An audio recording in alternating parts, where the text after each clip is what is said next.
Tinfoil hat. Oh, what the fuck are you guys even talking about? Global controls will have to be imposed, and a world governing body will be created to enforce them. Welcome to Tinfoil Hat. We go deep, homeboy. Aaron, open your mind.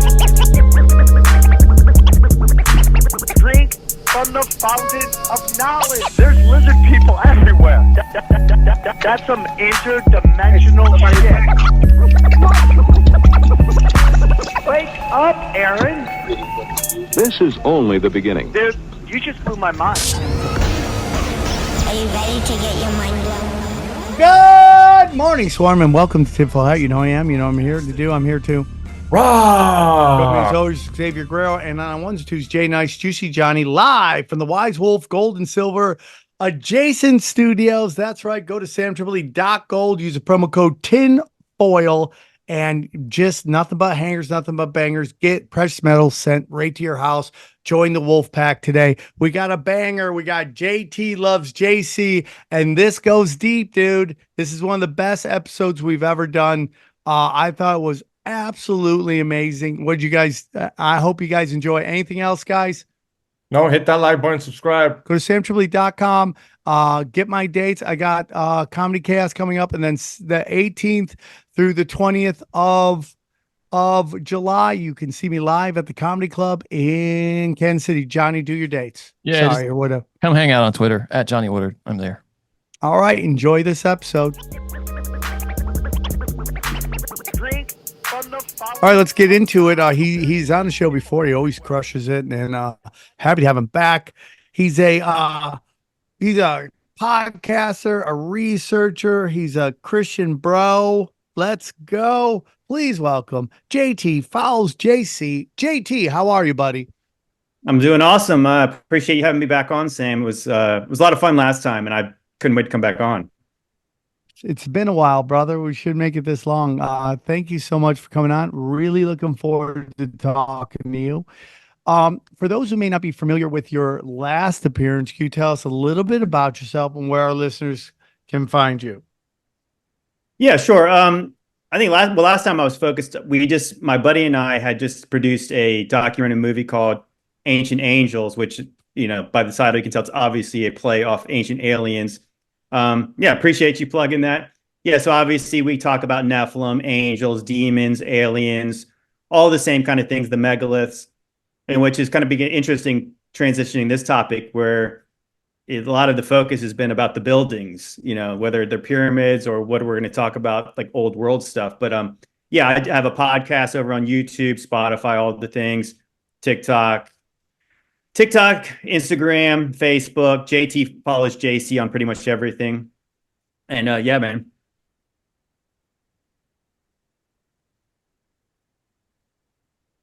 Sam, you're muted. Sorry, guys. I just wanted to, and now I'm back. Sorry about that, JT. But I really love your videos, man. I feature them on my show, Doom Scrolling, whenever I can. It's a really great show. You're a really good disseminator of information. Your edits are really nice. You got a great presentation. So I appreciate you coming on. So before we get into everything, I am a man on a journey, learning, spirituality, trying to understand it as best I can, the world we live in, the spiritual realm, who created us, all that stuff. Occasionally, we'll have somebody on who wants to convince me that Jesus never existed. I would love to ask somebody like you that is so passionate about it. What are your thoughts when you hear somebody say that? Well, I would say that it's hard to argue with somebody who really does. I mean, it sounds like they've heard from somebody that he didn't exist, and they were cool with that, just leaving it there. Or they'll compare him to other sun gods, and they'll say they're all the same. But I mean, like, secular historians never try to argue that Jesus wasn't real. I mean, like the most well-known Roman historians like Josephus and Tacitus wrote about Jesus. They wrote about all the effects of Jesus. So it's kind of like, if he wasn't real, something sure changed the world back when he was around, right? I mean, So Yeah, there's I'm a with lot you of on credible that. accounts that he was real, and it's kind of like A Case for Christ is a really good book if from a skeptic's point of view, and it kind of goes down to the apologetics work of like, yeah, a skeptic trying to disprove the gospels, all the things in the Bible. And if you believe the story of it, the guy who was the writer of it was an atheist, and then he became a born again Christian after trying to disprove the Bible and Jesus. Now, you say if you believe the story of it, I'm familiar with that book, and I'm curious, is there some narrative that perhaps it's made up? Is that... Well, I don't know. I mean, it's almost like, I know they made a movie about it, and I'm not trying to throw shade at it. I mean, it's like it's almost too perfect the way the book is, because it is like it's very convincing. The amount of prophecies that are fulfilled, like from the Old Testament through Jesus, like the possibilities that some man could do that without it being God ordained, the Son of God. It's statistically improbable that anything like that could happen. And I think and as we get into today about like the fact that if this is all made up, isn't it interesting that before they tried to do this BCE and CE stuff, it was before Christ, and then AD is the year of our Lord. So like there was a certain point of our time where we decided to just shift the whole calendar based on this one man. And that's kind of weird if he never was real. So what do these people believe in? Talk about conspiracy theorists that are like unfounded. Oh, he wasn't real. Okay, well, explain that part of our timeline. And even the like, my professor in college, this guy Bart Ehrman, who is pretty famous for once having been a Christian and now not being a Christian, but he, as far as the history of the New Testament, he's the guy. And even in the mainstream, people like that, they don't deny his existence. That the people who are denying that Jesus walked the earth are really, I mean, that's like you said, that's cuckoo on the other side of things. I mean, it really is almost an untenable position. You can't really defend that he never existed. That's like denial of a really, you might even say, delusional. Yeah, 100%. I think that's the cool thing about the Case for Christ. And everyone always says, I've never watched the movie. The book was very good. The book's pretty cool because it actually it concludes at the end where it's like, you have enough information to decide if you believe he was, God's son or not. So it's kind of like the facts of the story of Jesus are real. Now, the question is, was he who he said he was? And I think that's left up on the faith, whether you believe or you don't believe.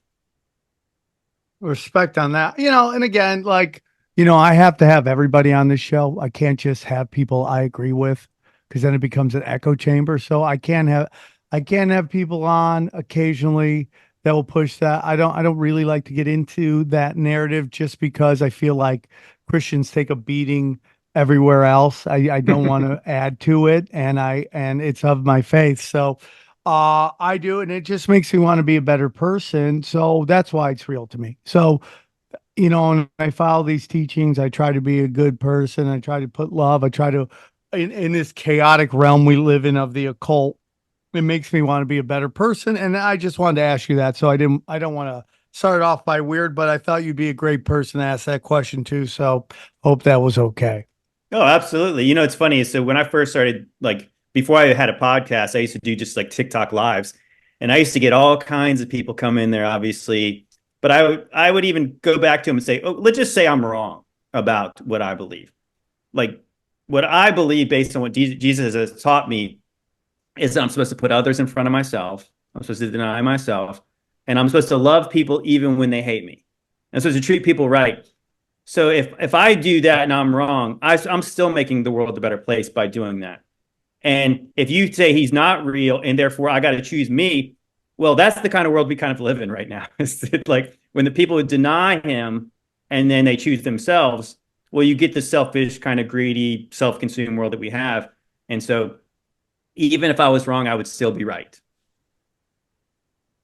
No, I'm with you on that. And that's kind of my opinion on that. So let's get into the discussion, what you're here for. And, we love talking old world. We love talking mud floods, all this stuff. Satan, what are your thoughts on who Satan is? And is it Lucifer? Are these the same entities? Is it Moloch? Is it Kronos? Like, who are these? Who do you think it is? Well, that's interesting. I did a video a while back, and I was basically saying that so where we get Lucifer from is Isaiah 14, and it's like literally it's one of these prophetic books where it's like it's a taunt of the king of Babylon, and so like the Lord's telling Isaiah to take up this taunt, and then and that's when you get O Day Star, son of the dawn, and so the KJV would translate that into a name, which is Lucifer, and so that's where a lot of people say, oh, well, that was the devil's name before he fell. But if you actually read what that chapter, other than that description at the beginning, he's never referred to as any kind of a spiritual being. He's actually referred to as a man, a king, a conqueror.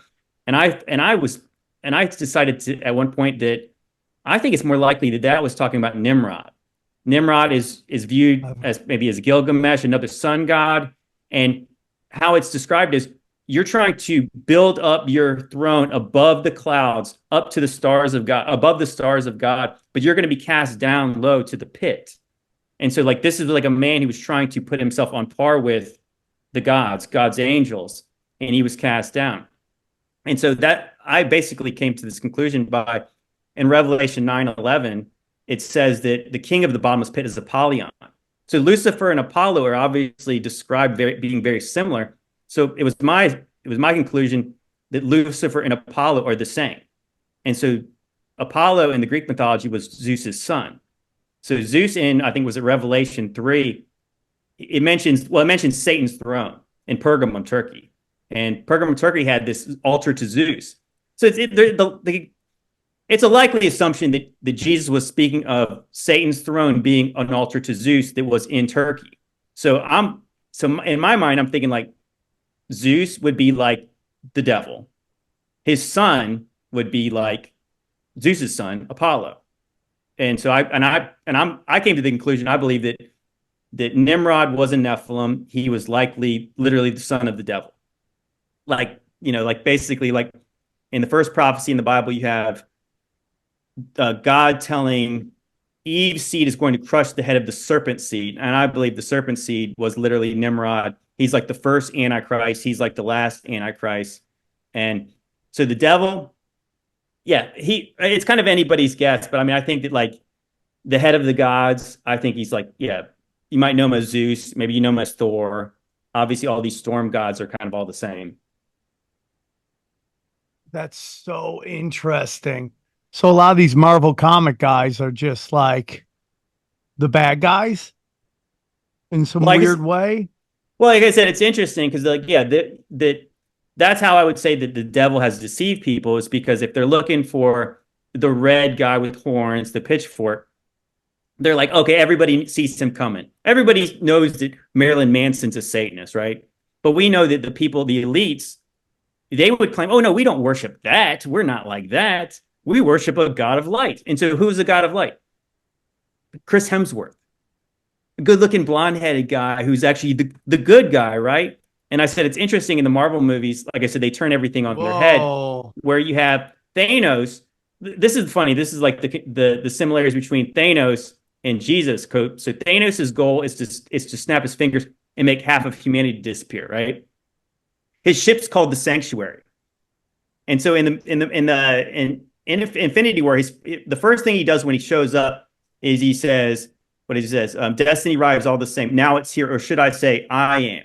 So I am is, what Yahweh says his name is in the book, Burning Bush. Jesus says, before Abraham was, I am. And so he's referred to as the most powerful being in the galaxy. He's coming to kill. And it's funny, even at the end of Infinity War, they literally fight the last battle under a dome, right? And they're like, well, what are you going to do if you do? So crazy. Yeah, he's like, what are you going to do if you accomplish this goal? I'm going to go rest on a grateful universe. So at the end, he's going to rest. And so when Endgame starts, they say, well, where is he at? Like, you can't even make this stuff up. They don't know, but his daughter knows. He said where he was going to rest. He's going to go rest in the garden. Like the garden, like any garden has a title of the garden except for Eden. Damn. That's crazy, dude. They invert everything. 100%. Thanos might be the good guy. Well, yeah, you haven't like so you go back to the first Thor movie. Thor obviously Chris Hemsworth maybe just he's a good actor. They made Thor way more playful and funny. But in the very first movie, he's like really prideful. He's like complete, he's an a-hole. And what happens? He disobeys his father, and then he gets cast out of Asgard, like straight out of heaven, basically. Oh yeah, I mean, like if you see, like I've used that clip a bunch of times because he's literally saying you're greedy, you're spoiled, you're prideful, you're unworthy, and so he takes his hammer from him and he shoots him down, like literally like lightning falls down to earth. And of course, was it Luke 10:18? I saw Satan fall like lightning from heaven. I mean, it's like bam, it's like he's right there, and he's the good guy, and then Thanos is the bad guy. I mean, it's like that's how inverted it is. And I mean, people just say, well, no, Thor couldn't be Satan. He's the good guy. And it's like, What, yeah, bro? That's exactly crazy. Yeah. Holy shit. Have you done those breakdowns, like long form breakdowns of that shit? Well, we talked about it in Ancient Angels, but that was one of the first things when I first started making like content. I started reading my Bible again, and I guess I had read comic books for a long time, and so I like the movies. I mean, obviously the first generation of Marvel movies were good, and were amazing. They were good. Obviously, they're garbage now, and they don't have to worry about me decoding them anymore because I won't watch them because they're just too painful to sit through. But no, like I started to like, wow, that's really on the nose, isn't it? Like he's getting cast down like Satan did. I was like, oh, maybe. And then you find out like all the storm gods, like I think it was, yeah. So Dagon in the Bible's a pagan storm god. Baal's a pagan storm god. I think I think it's like, I know Horus is also associated with storms. An Egyptian, I think even, what is it? Set might be as well. And then you have obviously you had Zeus and Thor. And there's among other ones, so they're kind of all associated with being these pagan deities who are really on the high end of the pantheon. Yeah, I think they're avatars for that old serpent. It's insane, bro. It's that inverted. That is crazy to me. And we just had an episode where we're discussing about how like all these entertainers, they're all dark. They're into dark shit, and the shit that they get these kids to chant, it's like really dangerous stuff, dude. And it's like, listen, I'm on this journey in my life, and some of the things that I believe now, I think if I would said 10 years ago, I'd be 10 years ago, Sam would be like, dude, you're crazy. Stop it. What happened to you? Right? But I really do believe it, man. It's just, and I don't like, maybe before when I was coming up, like there's part of me that thinks I'm super duper like hypocritical because, I grew up on like Shout at the Devil and all that amazing stuff. And I was like, this is the shit, dude. Yeah. And now I look back, I go, what did they have us doing, dude? And my belief is that like Satanic Panic was just like the McCarthy era, where they tried to get people like to think calling out communism is some kind of weird, like crazy old guy get off my lawn shit. Like Satanic Panic was just to get us to go, oh, dude, these crazy Christians and everything's the devil. And then you just start seeing what's going on. And it's like, it's so blatantly obvious. And I do believe it's why nobody's listening to hip hop anymore. Like hip hop had a stranglehold on everybody. And then all this dark art shit started coming out and people are like, I'm out, but it's like, it's so crazy to me. Like, dude, the fact that you just totally flipped the Marvel universe is just so insane to me. It's nuts. Well, it's funny because I grew up in that era because I grew up in a Christian home, and my mom would call everything demonic back in the day. You're right, Mom. You're right. I think the difference is like the Satanic Panic era would be that maybe, and I guess I don't want to take too much credit for this kind of stuff, but I mean like that the people who are doing videos like we are now, we usually have the receipts. Like we can explain why it's demonic because obviously you could have every church lady said that's the devil. Like obviously, the old church lady skit on Saturday Night Live. Could it be Satan? Yeah, it could be. But like you have to be able to explain it to people. And then when you start to link the stuff together, I think the music that is really what blew my mind from the very beginning. I was watching these videos from Good Fight Ministries, and they did this. They sold their souls for rock and roll documentary, and I was watching that one night, and they kind of set up who Aleister Crowley is or was, and then they kind of show his influence in all the music. Oh so yeah, it's not good. But it's. I think the thing that blew me away is because I remember there was an old documentary when I grew up called Hell's Bells, and me and my friends made fun of it and we're like everything's satanic and just like, but the way this, and I kind of thought it was going to be more of the same of that, but when you say like, okay, AC/DC satanic, all right, yeah, I mean like most people would say, yeah, I guess. But even those kind of bands, people would say, oh, well, they're just doing it for effect, right? They're doing it to be shocking. They're doing it to, make uptight Christians uncomfortable. But when they start to show like like a Lester Crowley, and they show you how evil this guy was, and then they show, hey, look, he's on Sgt. Pepper's album cover. Well, that's weird. That kind of makes me uncomfortable. So weird, right? Yeah. Then you start to hear Mr. Crowley and all these songs. The thing that blew me away, and I was actually going to do a podcast about this soon, was Led Zeppelin. I mean, because I think most people would have no idea how satanic Led Zeppelin is, because the songs don't seem overtly satanic. Not like, well, maybe because maybe because we're not paying attention to the lyrics. But when they talk about how was it, Jimmy Page bought a Lester Crowley's house. Oh yeah, dude, there's so much to that. Go on. Did you ever hear that? So that house was actually obviously not originally owned by Lester Crowley.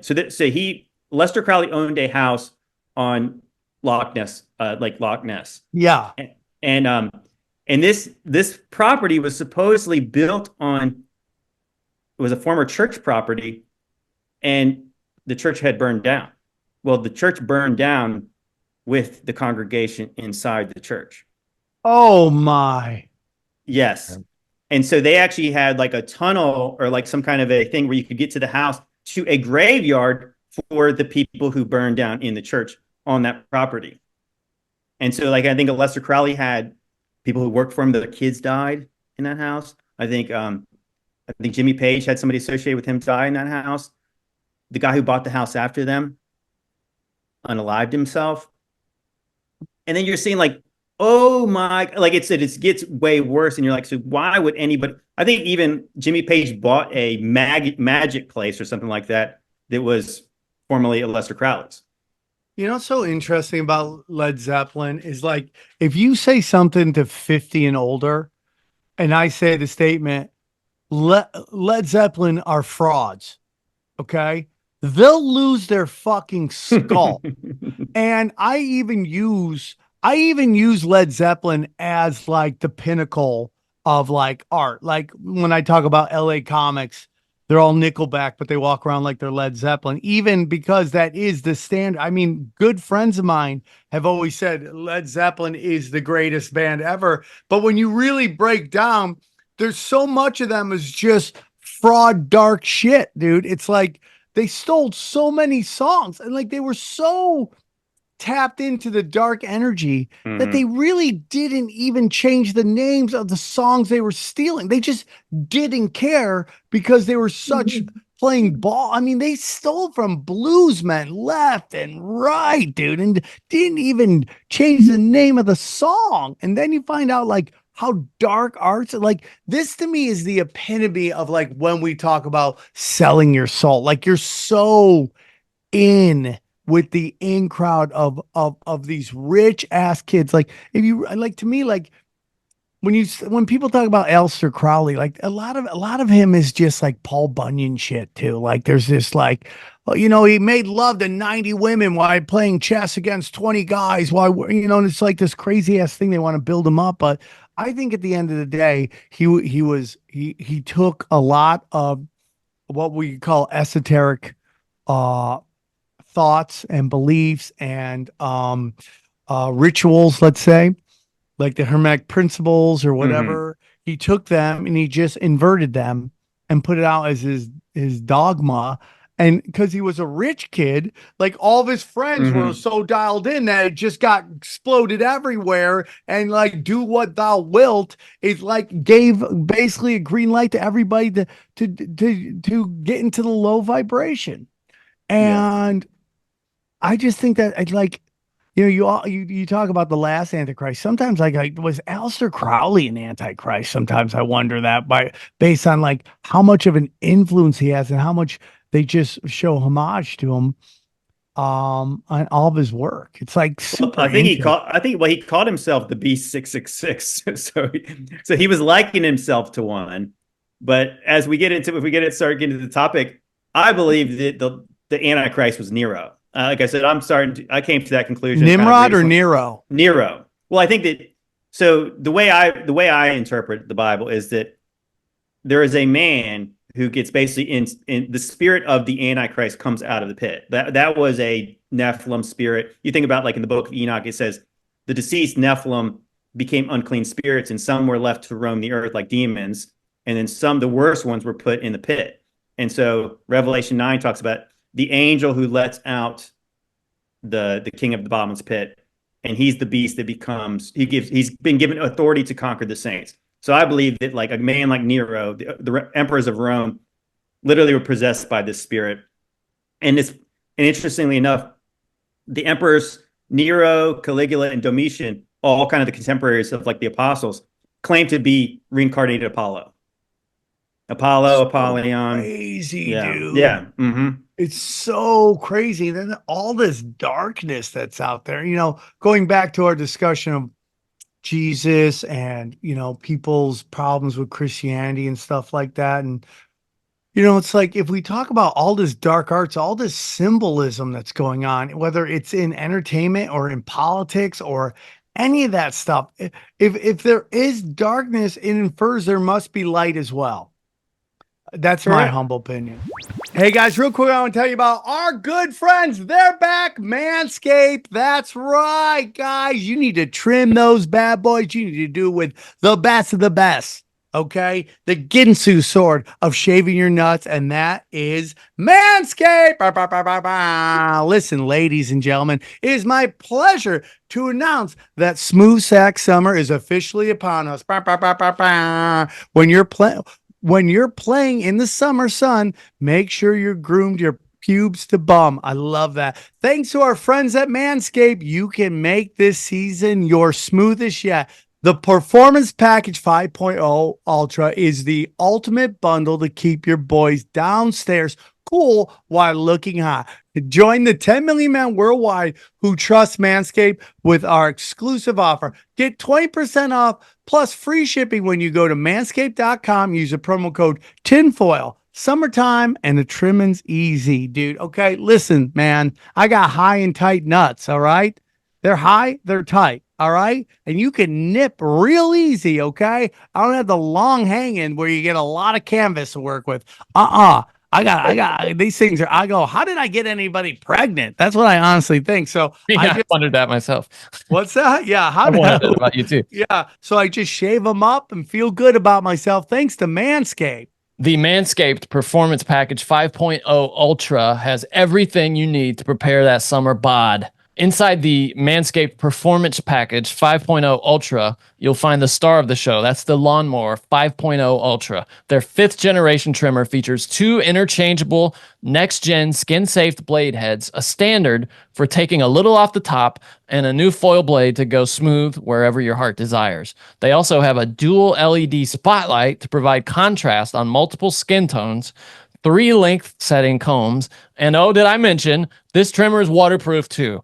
Beach, lake, or shower, this razor will devour even the strongest pubes. It's really easy. Get 20% off plus free shipping with the code TINFOIL at manscaped.com. That's 20% off plus free shipping with the code TINFOIL at manscaped.com. It's Smooth Sack Summer, boys. Get on board or get left behind. Thank you, Manscaped, for sponsoring this show. Hey, guys, real cool. I want to tell you about our friends at Wise Wolf Gold and Silver. Let me tell you about Wise Wolf Gold and Silver, okay? if you're paying any attention, you know that the de-dollarization is real. Oh, it's totally real, dude. The US dollar is backed by nothing right now. Fiat is fake, and you don't want to be left holding the bag when the dollar collapses. Gold and silver have been money through all of recorded history and are an excellent way to protect yourself from inflation and geopolitical turmoil. That's right. That's why I trust my friends at Wise Wolf Gold and Silver for all things precious metal. Veteran owned and an A+ rated by the Better Business Bureau. No transaction is too big or too small. You can even roll your 401k or IRA into physical gold and silver. That's right. And if you think you can't afford precious metals, well, think again. With the Wolfpack monthly membership program, you can get gold and silver delivered directly to your door for as little as $50 a month. Wise Wolf Gold and Silver also deals in and accepts Bitcoin. Just go to SamTripoli.gold, promo code tinfoil at checkout to receive free constitutional silver. And remember, in a world of bulls and bears, it's best to be the wolf. Well, I mean, it makes sense that if what the Bible says is true, and obviously the devil is the one who's even offers Jesus all the things, right? Like I'll give you all the things if you bow down and worship me. So again, think about people selling their soul. It's like, obviously lots of people took that deal. So like, who's the one person you can take shots at all the time? I mean, everybody else's religion's pretty protected, but you can take shots at Jesus. So crazy, right? It's so crazy. And it seems kind of like that's the way it would be in a world that's, when like the Doja Cats of the world are making songs about demons and the weird Taylor Swift is like, that's why I said, isn't it funny? Like, don't people got to be a little bit suspicious when she's like basically like an American Idol, and then she's way beyond that now? Like, don't you think like the push behind this lady is a bit much? And it doesn't seem natural. Well, you see the turn she took after like the song singing to Tim McGraw back in the day.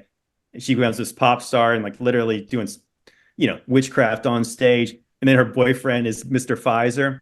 It's like, oh, does anybody think that this is like the devil's not putting this stuff together? I mean, it's like, it's so obvious to me. It's so obvious. And again, when you watch her, it's just like she's like, you watch it, you go, she's not doing a lot of shit on stage. She's surrounded by a lot of action. Like, she's really smart in how she did that, but none of it is natural.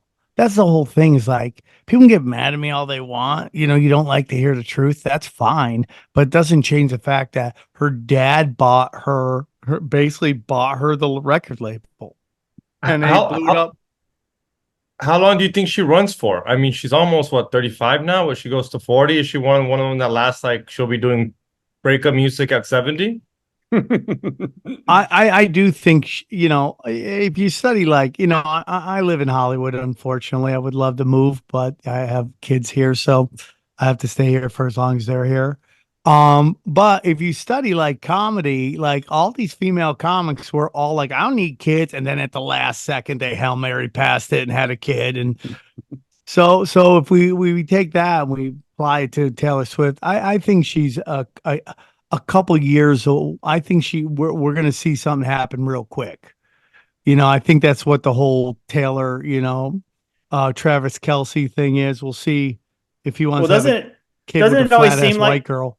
Doesn't it seem like with these types that you have either they go completely crazy, right? Like, like Madonna, but or they do like Madonna, and obviously she goes, she was crazy long ago, but I mean, she's still going. Actually, I did some kind of reel about her where she had this, I think she was advertising her new tour, and she was like literally talking like she was possessed by a million demons, which she probably is. And you wonder, it's almost like the kind of like the geriatrics in our Congress that you think, why don't what's that? What was that? That was weird. If this was your video. Oh, okay. Oh, was it this one? Oh, yeah. Oh, no.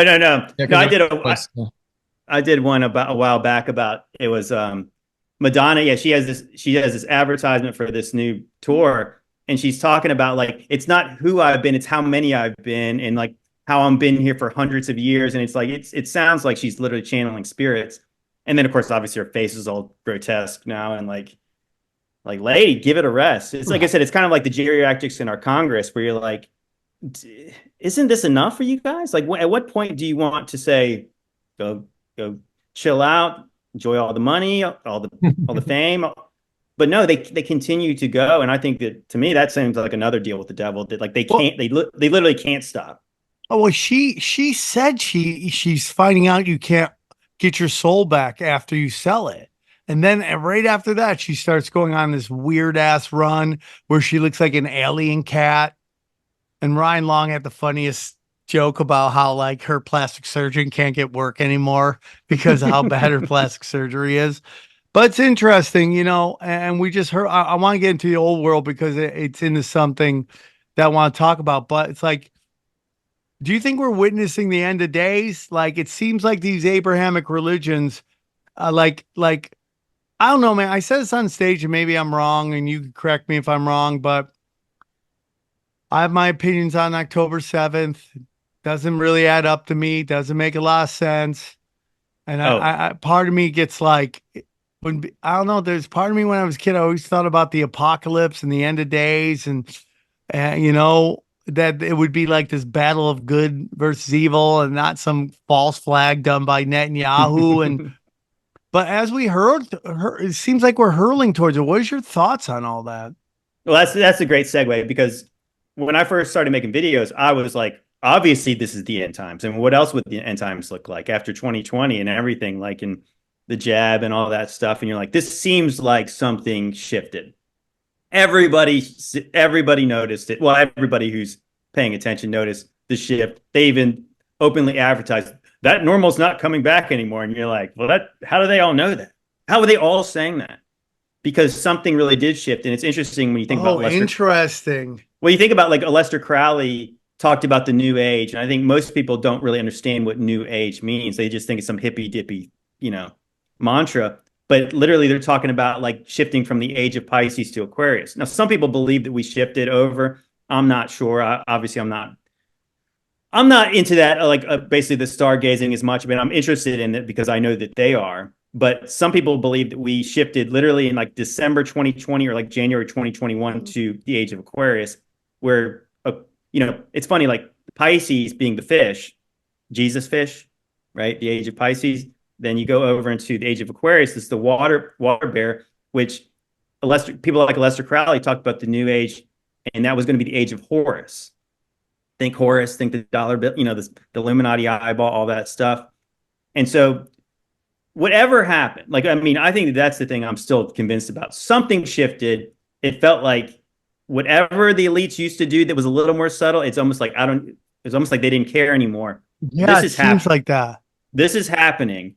And so, like a lot of people who are Christians, they would say, well, obviously this is the end times.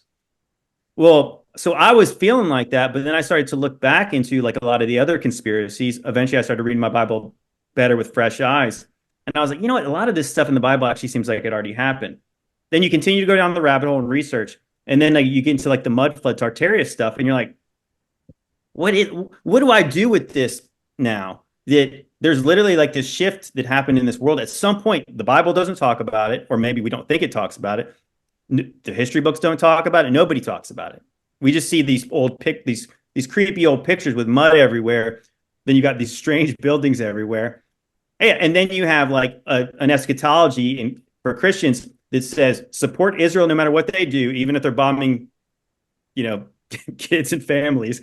Don't worry, you got to support them. This is what God wants. You're like, right? It's so crazy to me. Well, so what people used to comment when I would make videos about, like maybe the mark of the beast. I know like Beyonce did this album cover where like I made a video about like, you know, it's the Vogue cover. She's riding a red horse. Well, Beyonce's rode the red horse, the white horse, the black horse, like a lightning colored horse, which could be like the pale horse. It's almost like maybe they have the book of Revelation too, and they know how to trigger Christians by saying, hey, we're in the end times, be afraid. Don't try to stop this because this is what God has said is going to happen. And then support Israel because you have to support them.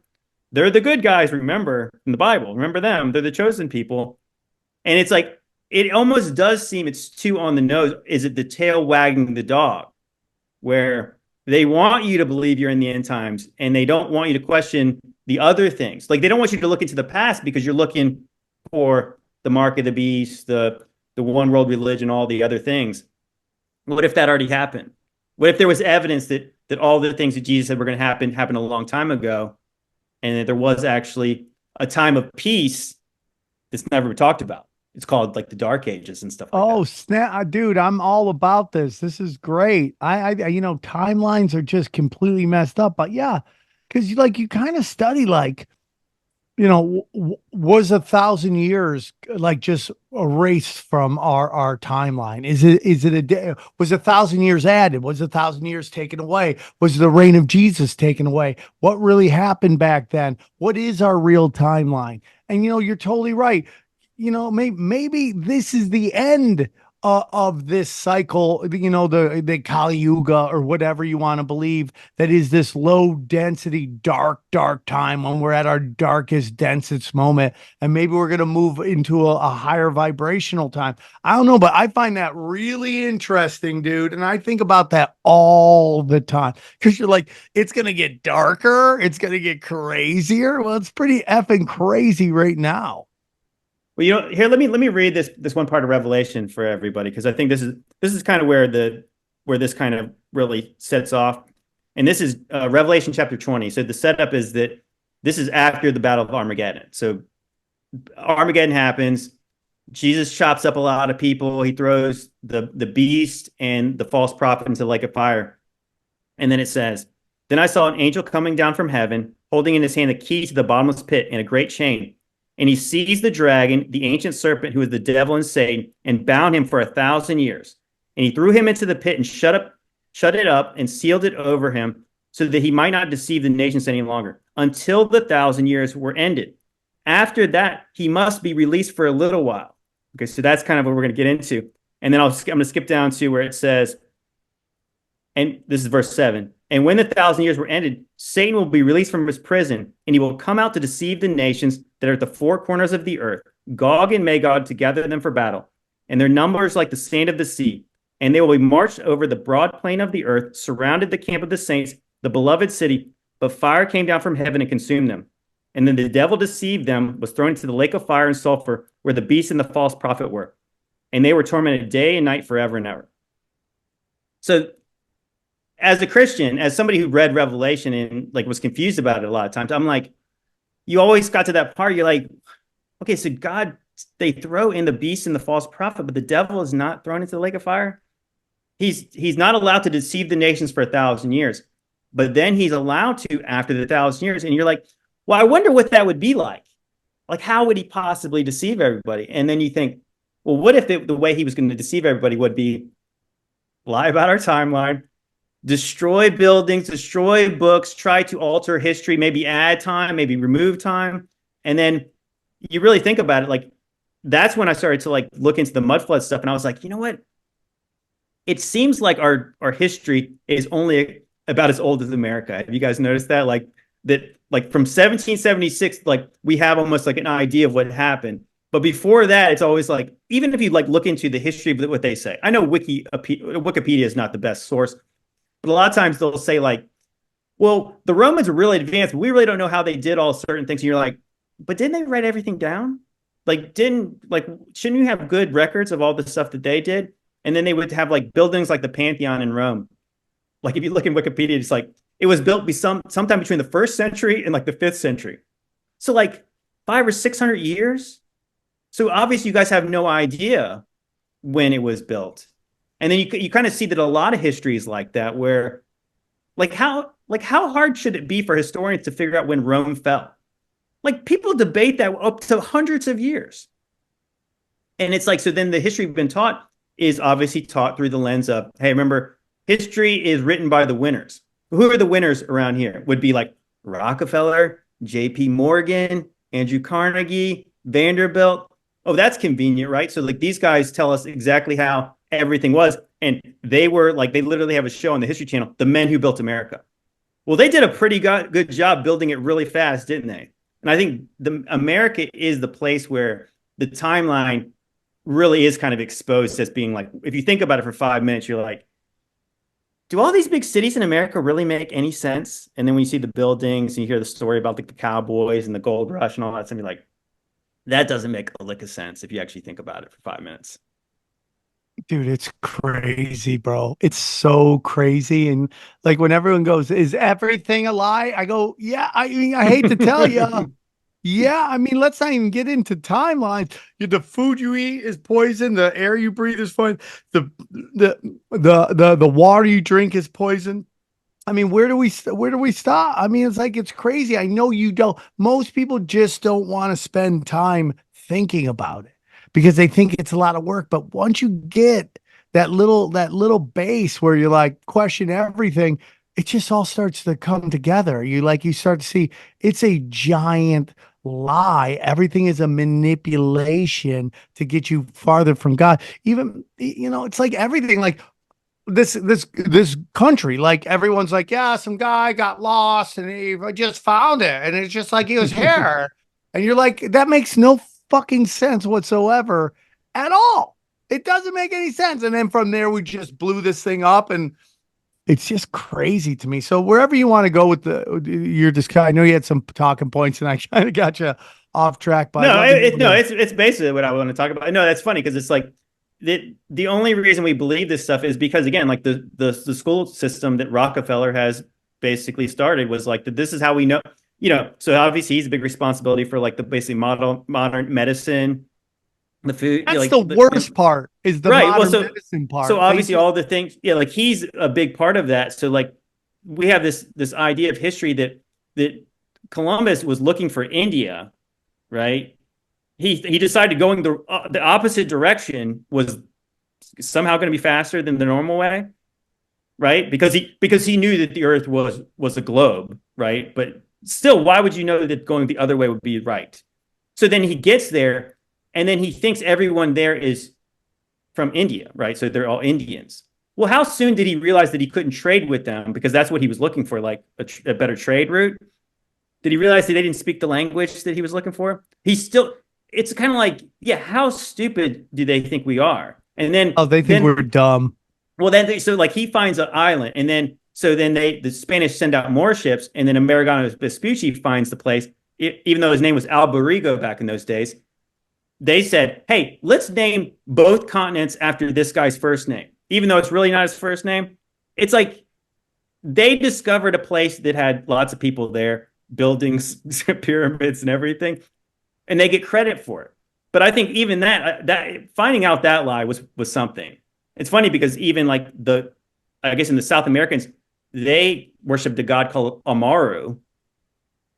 And then there's places, I think even like Amaru Ka is also another name of his name. And he was a plumed serpent. And even guys Hold on. What did you just say? Oh, yeah. Yeah, they worship a god called Amaru. And I think there's variations of his name called Amaru Ka. And I think it was even Alfonso de Ojeda was on the ship with the Amerigo Vespucci. And he wrote letters saying, yeah, this is what they call the place. But of course, we're supposed to believe that some cartographer said, let's just name it after him. Everyone just says, that's cool with me. We'll just call him after this guy's first name. When literally they worshipped a god named Amaru there. And Manly P. Hall says this. He says that, yeah, like, the famous Freemason said, this is the land of the plumed serpent, which makes sense because, like who they worship, and makes a whole different meaning when you say you put your hand over your heart and just pledge allegiance to Amaru Ka, right? Oh man, they get us to do that stuff all the time, bro. That's what I'm talking about. It's so crazy. We don't even know what we're doing, and we're doing it. America is a name of a pagan god. What? Of course. I mean, it only makes sense. What's funny, because like I said, I said just do a little bit of history research. And you're like, is any other continent named after a man? Much less his first name. Like, you think everyone would be cool with that? I mean, like it's so, again, it's like these are lies that are told to children. But when a lot of the lies are told in the way of, hey, we're real smart now, right? We're way more advanced than anybody who came before us. Those idiots thought the world was flat back in the day. And so you guys are so smart, and look how smart you guys are. Look at all the technology you guys, look how much you guys know. And then they'll say, we are obviously, they're showing us like how we're going to have this great future. But then when you start to look back at the past and you're like, I think now it's very exposed to most of us is like, no, it looks like the peak of civilization was behind us, because even in those old pictures, I'm seeing people like dress really nice. They look like they're enjoying like really nice places. The places actually look way better than they do now. I mean, obviously you got like places like San Francisco. Look at pictures of that place back in the day, and now they got like bums pooping on the street. It's and like so crazy. That's supposed to be. Me. This is obviously a society on the decline. And then so are they hiding free energy? Are they hiding all this other stuff? And it seems like, well, if the guy who told us about the school systems is also the guy who sells us the energy, well, maybe he has an incentive to not let energy be free because he made all of the money in the world based on selling it. It's just like, all you have to say really quickly, there's some thought that Asia was named after Ases, which is a Greek god, a minor deity, but that would fit, America as well. The kind of tradition. Interesting. Yeah. Anyway. Well, yeah. I mean, like, speaking of Asia, you go to Japan, everyone's like, oh my God, they're so technologically advanced. You're like, yeah, we could be there, but the masters of mankind that run this place don't want to be like that. They want us in this low vibrational place because they don't want us to know how our government works. If I hear another person yelling about their taxes going to, I don't want my tax going to this war. It's like, it's not, dude. Your tax is going to pay off the money printed for the war. Okay. Not even like, what did they say? Our tax revenue does not even pay for the interest on the money. Oh yeah. And we're never meant to get out of it. It's like, but we're here we are. They did it to China. They did it to Russia. They did it to Germany. And now they're doing it to us. And the difference between us and those other three countries is we have the information to know what they're doing, but they divided us so much now.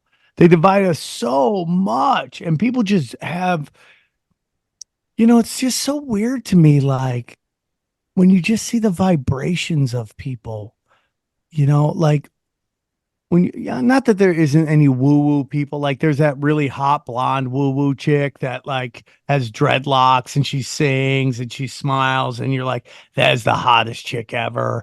And she seems shiny, but a lot of these people on a street level just don't seem like happy people. They seem like very miserable.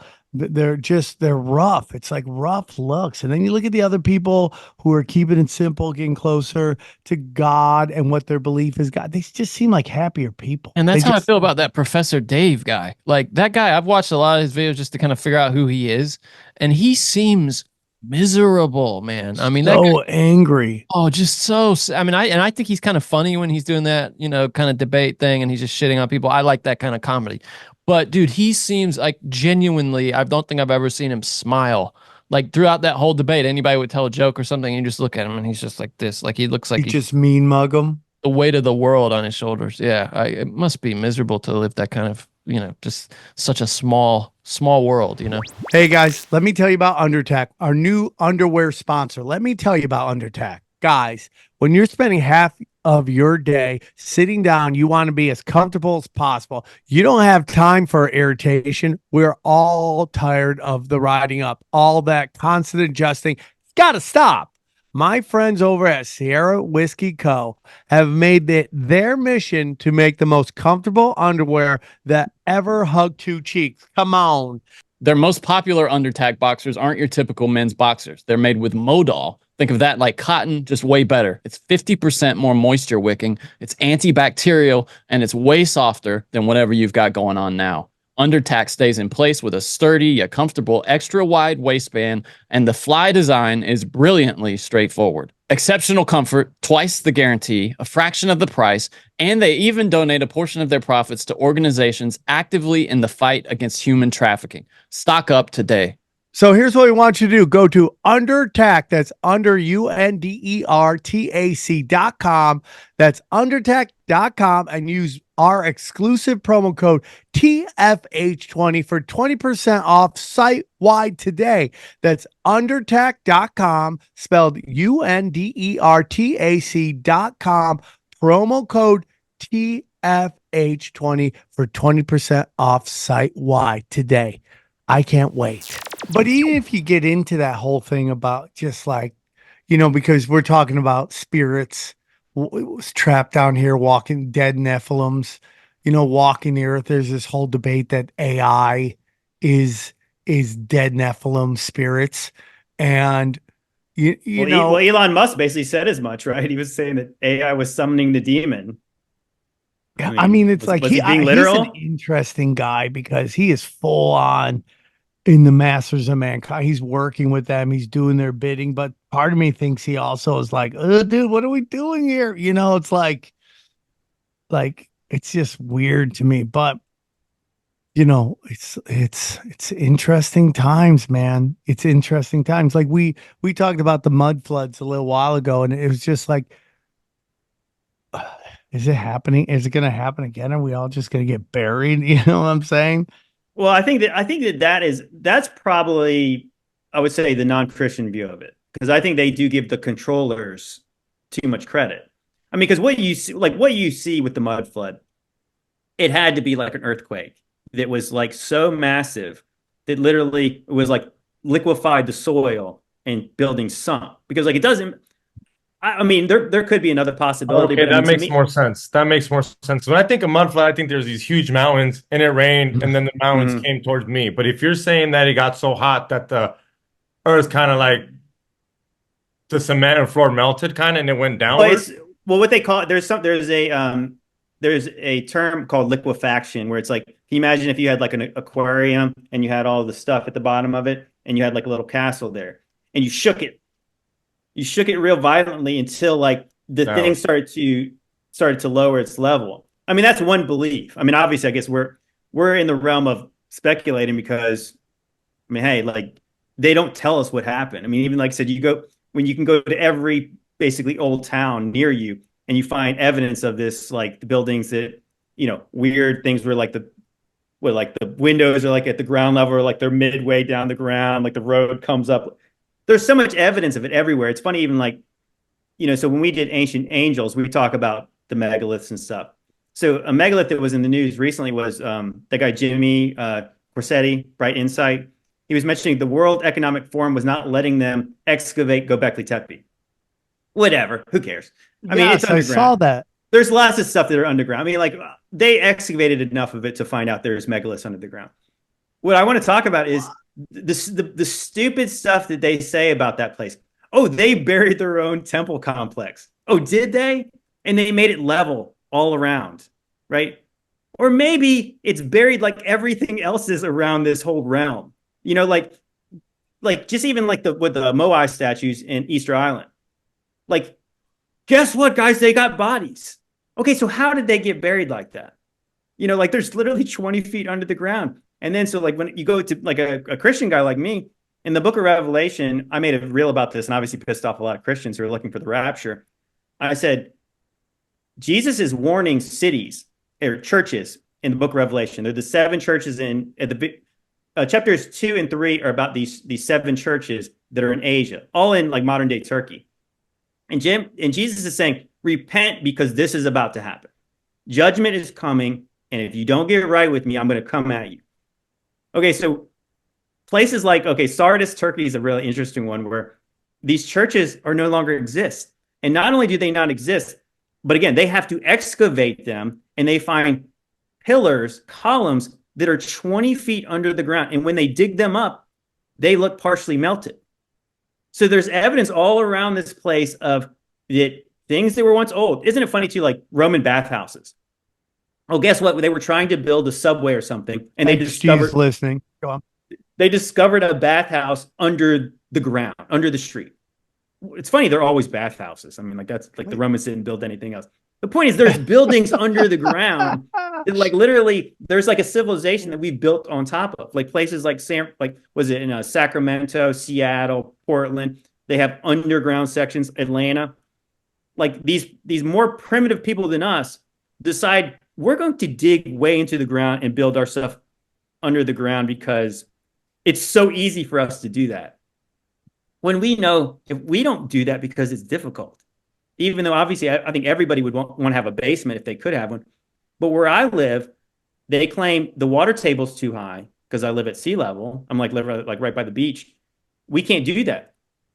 Meanwhile, I was in Norfolk, Virginia, which is 7 feet above sea level. It floods every time there's a big storm, every time. Well, all the places right around the water, all are half basements. Well, that's weird. Did they want to do that because they would flood all the time? Nobody would build. I mean, like I said, these people were both able to build really nice buildings, but also really stupid because they built basements where it floods all the time. I mean, it makes no sense. Obviously, something really bad happened. And I mean, obviously, it's kind of anybody's best guess what happened. But I guess going back to my original point, I don't know that the controllers can do that. I think what you have after whatever happened in maybe 1776 or whenever that reset happened, I think the founded fathers were like, they found stuff. The Freemasons found Freemasonry. The founded fathers, I like that. They found the Freemasonry and they took credit for everything. I said, the Freemasons built nothing. They took credit. Freemasonry. They took credit for everything. And so obviously, again, like, look at all the stuff we did. Look how smart we are. And so they took credit for it when literally they were like excavating places, taking ownership of buildings. And then like you go to DC, they have all these like Roman-esque buildings. And then you have what the Scottish Rite Freemasonry Temple looks exactly like those other ones. They just happened to get their hands on that one too. So I don't know. To me, I think that's what the controllers really did is they must have survived this. Maybe they went underground. Maybe it's like that show Fallout. They were underground. They wrote out the reset. And then when they came back and they repopulated the place, they took credit for everything.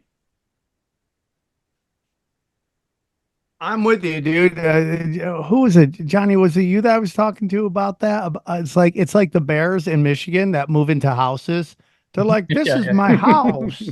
Yeah. And you're like, well, you didn't build it. You just moved right in. You know, you see that a lot with the Mayans. They did that as well, they think. And the Egyptians did that as well, where they just like, oh, we built this. And you're like, how'd you do it? Don't worry about it. Don't worry about it.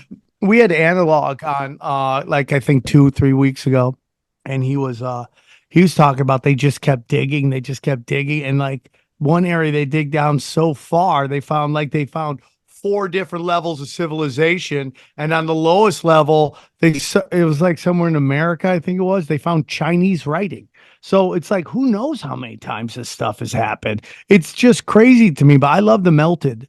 That it got so hot, melted. I find that super interesting. Now, can I just say really quick, the Roman Colosseum, they forgot what that was for a long time. They didn't even like. There was a period during the Middle Ages where they didn't even know what that was for. They thought it was built to like in honor of some gods or something. They used it as a source of like to recycle marble or and all the stones and stuff in it. They had no idea what that thing was for a long time, like a long time, dude.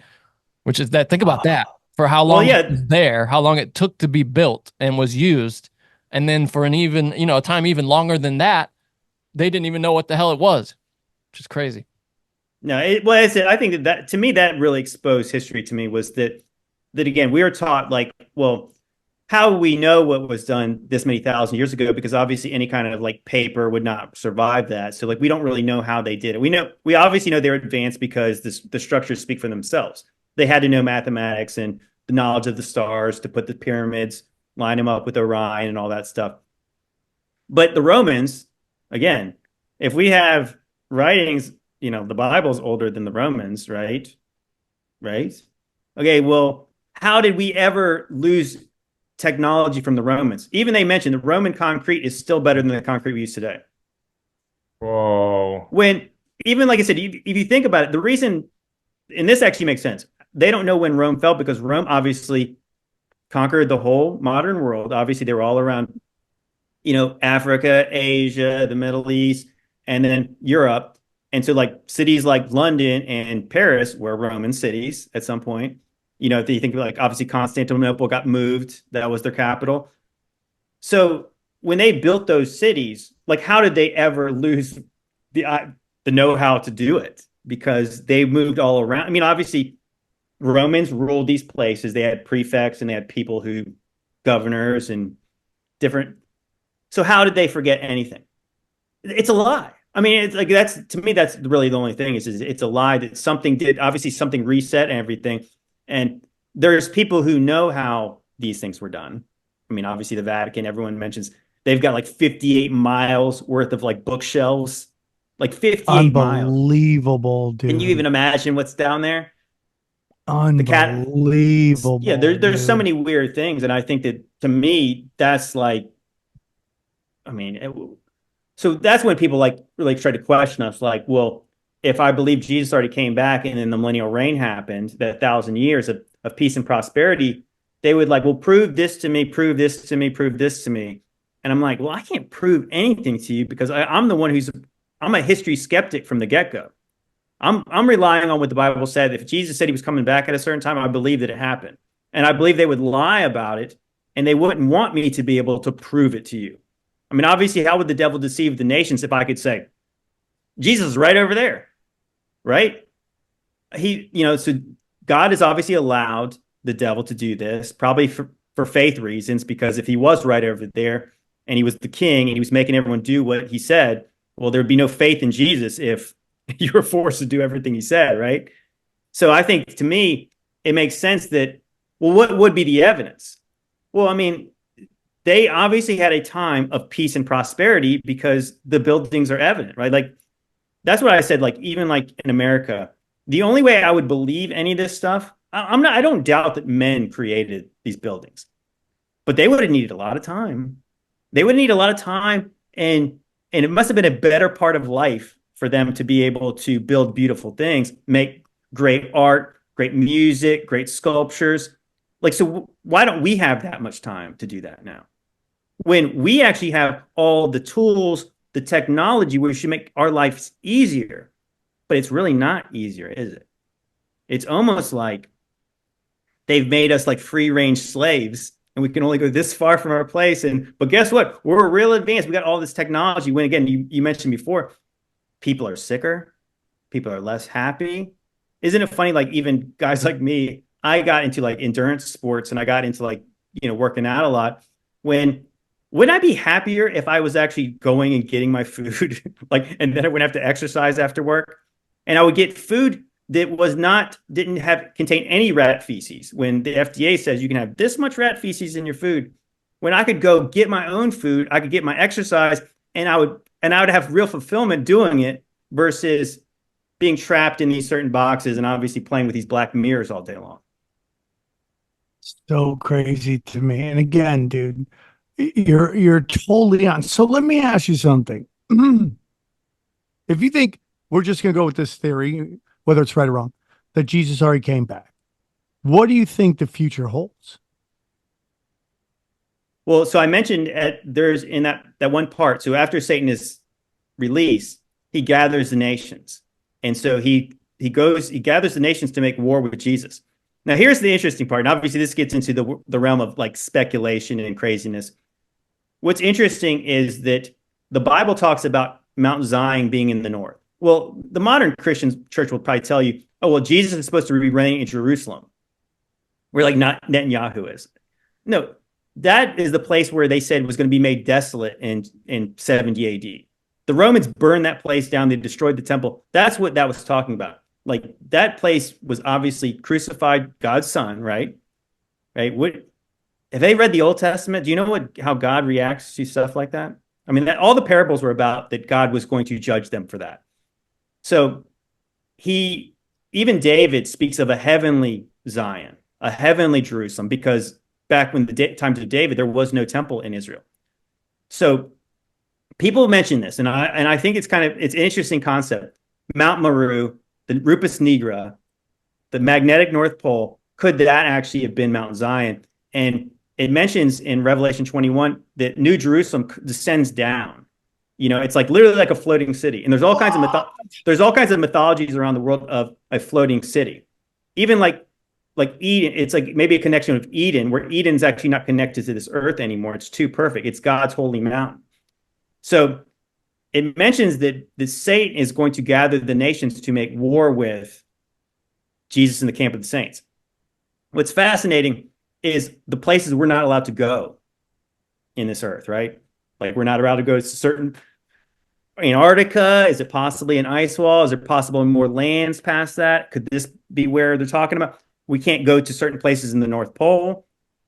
What's super fascinating is that there's actually stories, you guys can look this up when you guys get a second, that they mentioned that when World War III happens, this was a couple of years ago, there's articles about this, that it could possibly be fought around the North Pole, the Arctic. And as somebody who doesn't really, it's like, who cares what polar bears up there? Obviously, just melting ice is what they tell us. Like, why would I care about that? What if that is literally where Jesus and the saints are at this point? Yeah, there you go.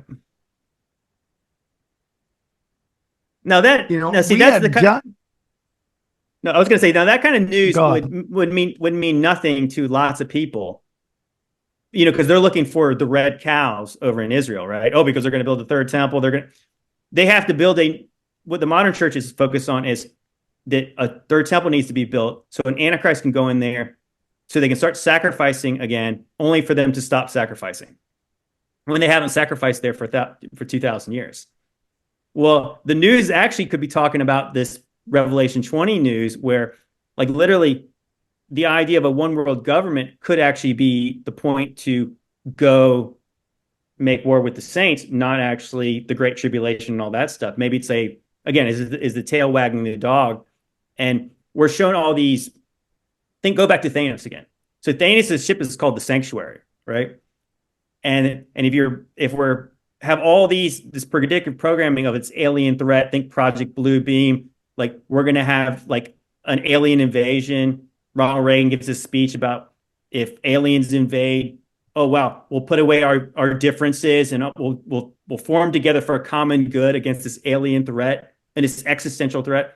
What if the threat would be this floating spaceship that could actually be a floating city, like a la Independence Day?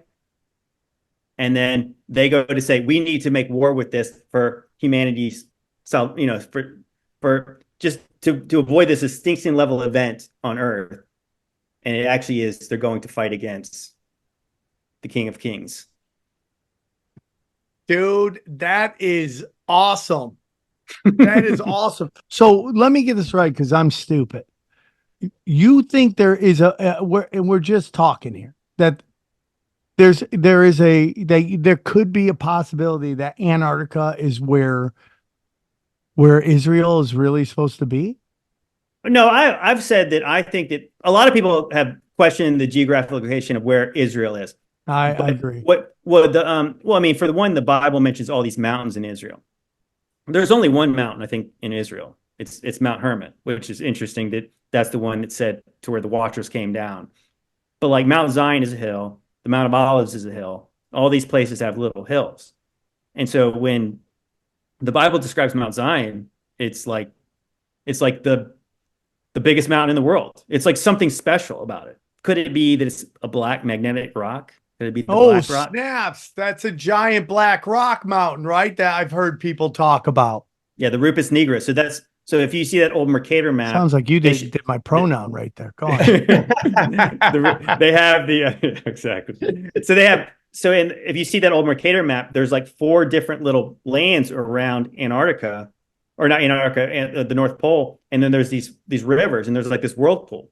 What's interesting about it, Eden mentions there's 4 rivers that descend out of it, that come down from God's holy mountain. Is that possibly showing that? And again, like, you're not allowed to go there. I even mentioned, like, the only reason I bring Antarctica up again is because that there's the possibility that our compasses point to true north in like the northernmost part of our realm. Like I say, if we live on a broad plain, like the Bible just says that they march up a broad plain. If the middle is the North Pole, well, that would be the north of everything. But I've actually, I've liked the people's theory that the moon is basically a mirror image of like what the Earth actually looks like. Super interesting, the moon. And so if you think about it, if what our realm would be the circuit of the sun. So we would be in this one part of it, but there's more lands past that. Literally, there would be like outer space, right? I don't believe in like Star Wars outer space and Star Trek, but there is space outside of here, extraterrestrial. is it possible that the realm is bigger, and then there's a possibility that the northernmost part of our realm, or the center of our realm, is further than Antarctica, or maybe it is just the North Pole.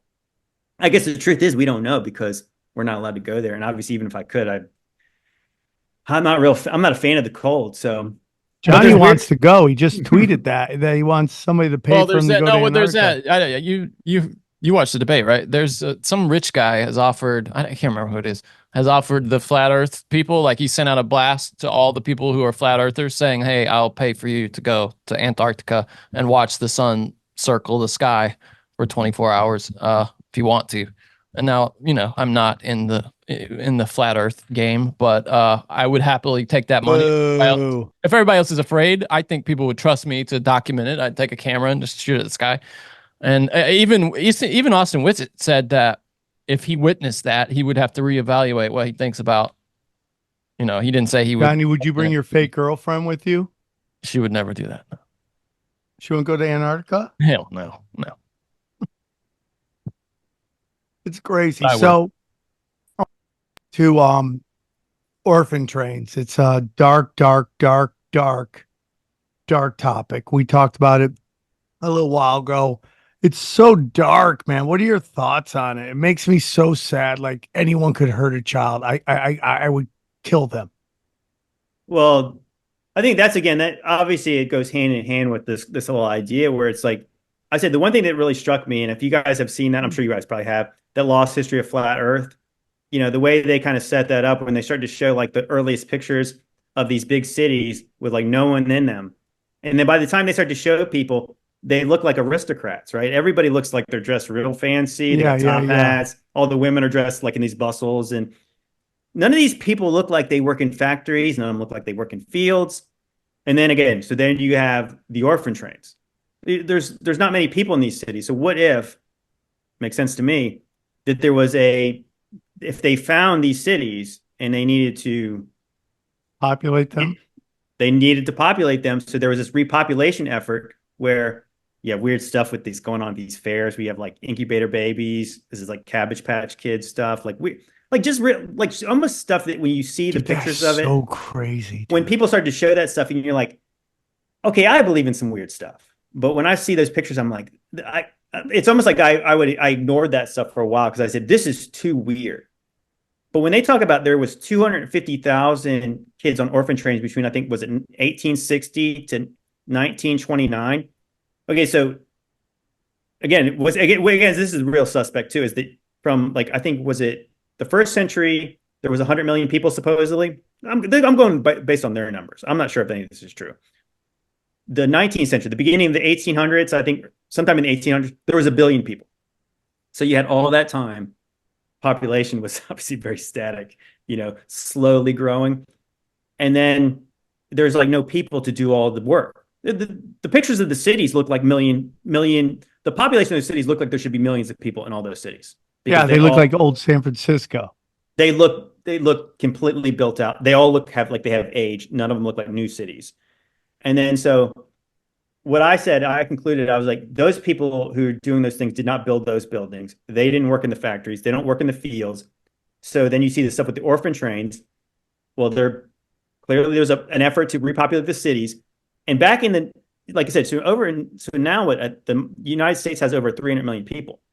Well, in the 1800s, it only had like less than 30 million. Okay, so now you think about 250,000 kids. Okay, multiply that number like by 12. And that would be an equivalent number for today. Can you even fathom millions of kids on trains just going to, who's taking care of all those kids? That sounds like a nightmare in itself. So like they go, and then you see pictures of kids working in factories, kids working in fields, kids working in factories where they're not actually big enough to work the equipment. And so why would they do that? Oh, because they're mean? Well, I know LeBron James and Nike does that in, Malaysian stuff still today. But that's because those guys they're working for 2 cents. But as somebody who's like in construction and have done manual labor, like who would want to take care of those kids? They can't be that good at working this equipment. You know what I mean? Unless they had to, because there was no other option. I get what you're saying. I get what you're saying, that they bust these kids into these big cities and they just become there's some adults telling what to do and they just grow up into the city. And then they're telling them, and obviously they're teaching them history, right? So they've got a history that's, we did all this stuff. We built this.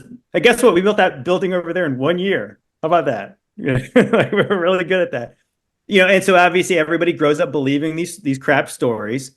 And then you're like, okay, so then people say, well, where are the parents at? Well, there was lots of wars at those times, right? So there was like the Civil War. There was like with the Spanish-American War, like there's the war versus the Indians. Then you have like World War I.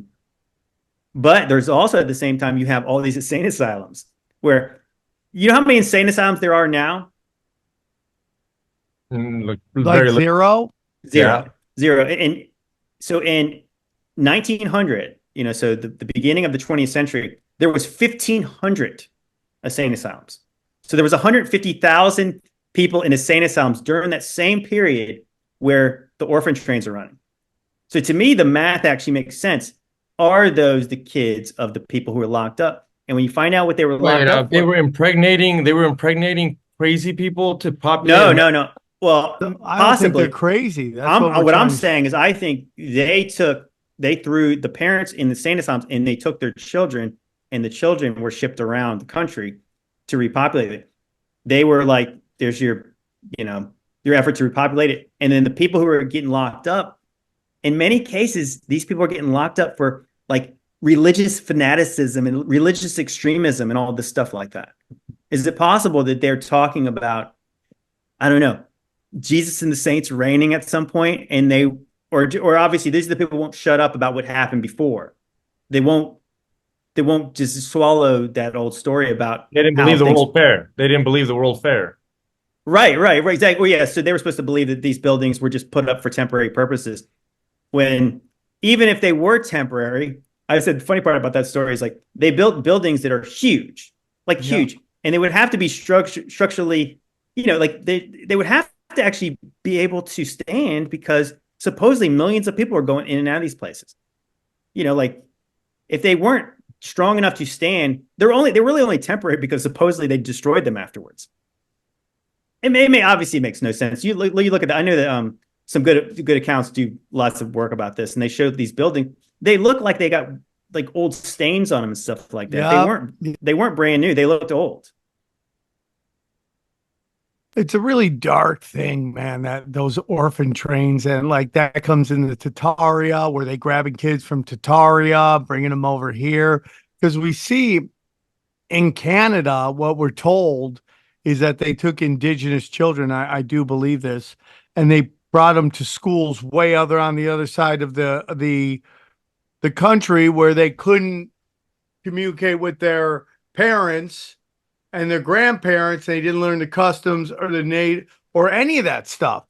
And, so what do we see here today in America? We have like, oh, we got a black mermaid. And you're like, well, that's not a big deal. Yeah, until you think that your grandma thinks it's a white mermaid, and she has a totally different view of that whole thing. And that by itself may not be a big deal, but when you start adding it up and now it's everything is different, what can your grandma talk to you about? What can she pass on to you if your data points are completely different? Yeah, the thing that actually kind of gave me the chills when I put this together was, okay, so what you have is obviously, what I believe is you had an effort to repopulate these cities with a slave class, because they weren't going to do the elites were not going to do this work. So now what we have in America is we have a middle class that obviously I believe that the elite, the powers that be, have been trying to squeeze out of this country for a long time.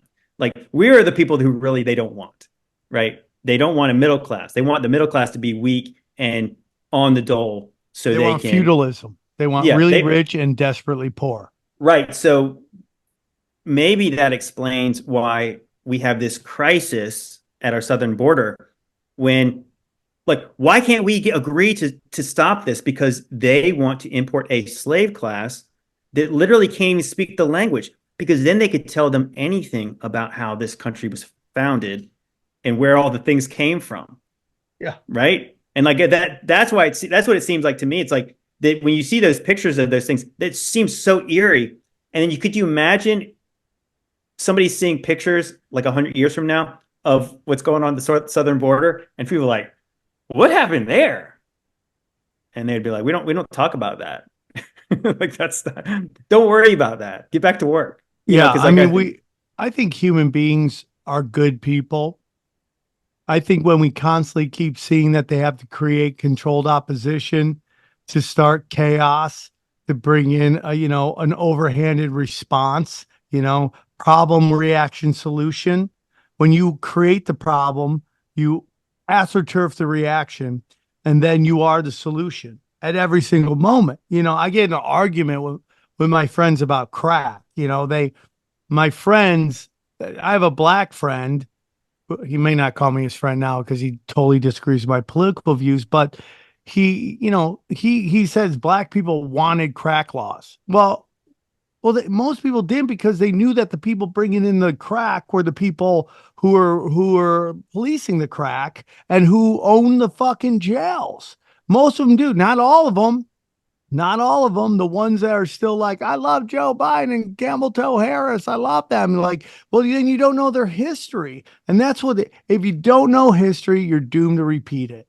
And that's what's fucking going on. 100%. They don't want people to know. They want this to be feudalism. They want Absolutely. and it's not all of them. It's like these fucking psychopath, like bazillionaires, dude, that their whole story is a lie. We just interviewed a guy. It's going to come out next week. It's like, has just a really weird, like Mark Zuckerberg is like a phony. Bill Gates is a phony. Elon Musk is a phony. Who just show me? They're like, those guys are like actors, I believe. Jeff Bezos is a phony. They're all acting. They're all playing a role. They were all discovered in intelligence classes like the Gates program and all this stuff. And there's some that John Hopkins is like this, for futuristic intelligent, like all these guys, the guy who created Google, the guy who created Facebook, all these, when they were kids, they all went to the school, and they just find out who's a psychopath, who's super smart, who will do anything to fucking succeed. And they position these people in positions to pull their incentive, their missions, their desires. And well, it makes sense that if they are propped up, which I believe they are, like these guys are like given credit for all the things they really never created. Like Elon Musk is super genius to create all these things. It's like he's really not. He's taking credit for it. Just like what is it? Steve Jobs, Bill Gates. It's like those guys didn't invent anything. Those guys obviously. Zuckerberg, DARPA fucking program was like, I'm the smartest. Yeah, he stole Facebook for the Winklevosses. And so, I think that story's a lie too. That probably is. I think Winklevoss is just a smoke screen, and that's why they became the first Bitcoin billionaires. They're like, just play this role, bitch and moan about him stealing because it was just right from DARPA. It was called LifeLog, and they just gave it to him because he's like a Rockefeller when you go back far enough. And he was in this. John Hopkins, Monica Perez talked about on this episode we just dropped.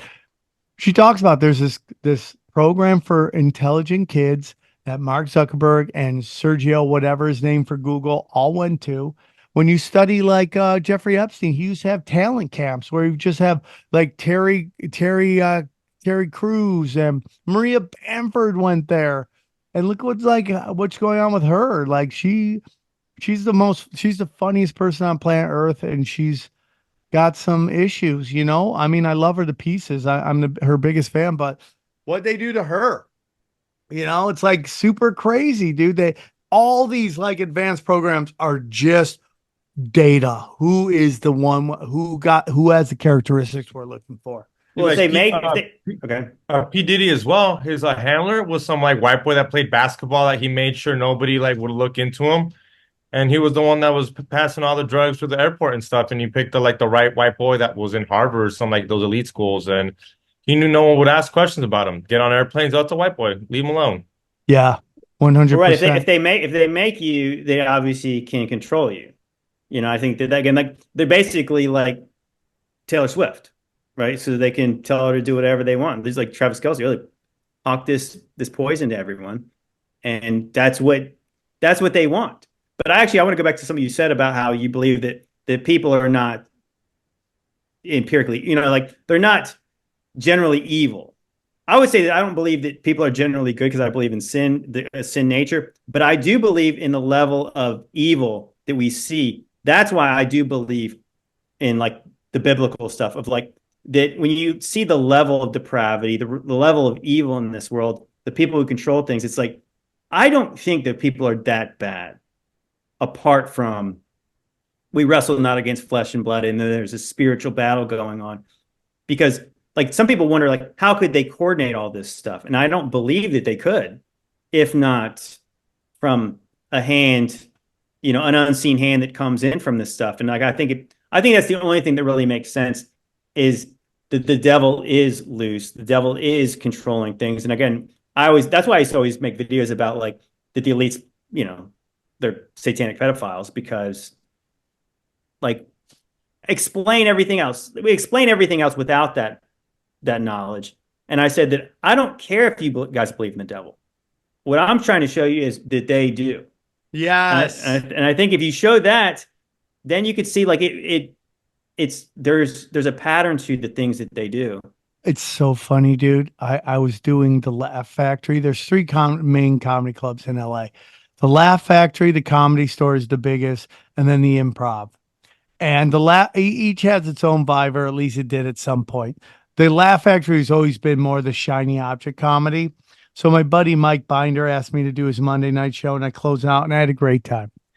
And I go, does anyone know who I am? No, I didn't make it in Hollywood. I go, because I'm not a satanic pedophile. And the whole room started laughing and clapping. And like that to me goes, oh, everybody knows now. Because there'd be a time, like if I did that 5 years ago, people are like, what is he talking about? Weirdo conspiracy guy.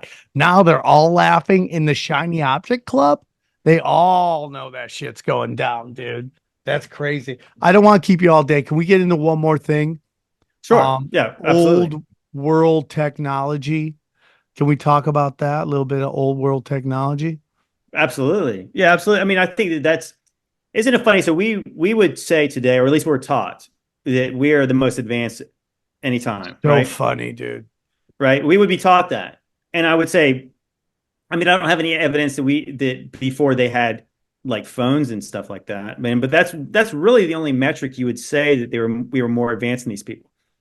Which is funny is like that how I would typically, like if you're envious of a rich person, what would you be envious? They got like this nice house in this nice part of town. Look how well they dress, the food they eat. They got space. So they had all those things back in those days. But what we're taught is that they didn't have it easy. They didn't have the tools to make it easy.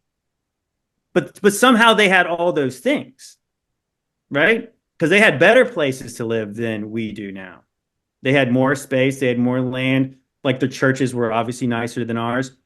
And you start to look into that and you're like, you get into like the idea of like the airships and stuff like that. Well, how did they know how to shape star forts and all this stuff that's like super advanced looking, sacred geometry everywhere? Like, it's almost like, how did they know what it looked like from the ground unless they had, some way of traveling in the air?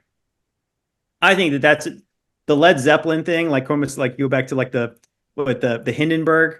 Isn't that funny? Like that's a image that, like, no pun intended, it's burned into our brains about don't want to be on one of those. Those things go up like a ball of fire. When a lot of people show this is like, I think we all assume they're like the Goodyear blimp where you have this little compartment at the bottom. But no, these things can actually be filled with people inside, almost like a flying yacht or flying a cruise ship. And yeah, obviously you start to look in, and I went, again, I was in downtown Norfolk, Virginia, and they have these old churches, and you have these like Antiquitech. You have these towers, these domes on these churches, very just weird copper roofs with all these kind of designs. And I said, at this point, you cannot convince me that didn't have a purpose. It's not like just some lightning rod. Like literally those things had a purpose. And then you get into the idea of, could those things somehow tap into the ether and produce free energy? Yeah, it's so I think it makes sense. I mean, I think it makes sense even in like the idea of like old churches, the acoustics in these places. Mhm.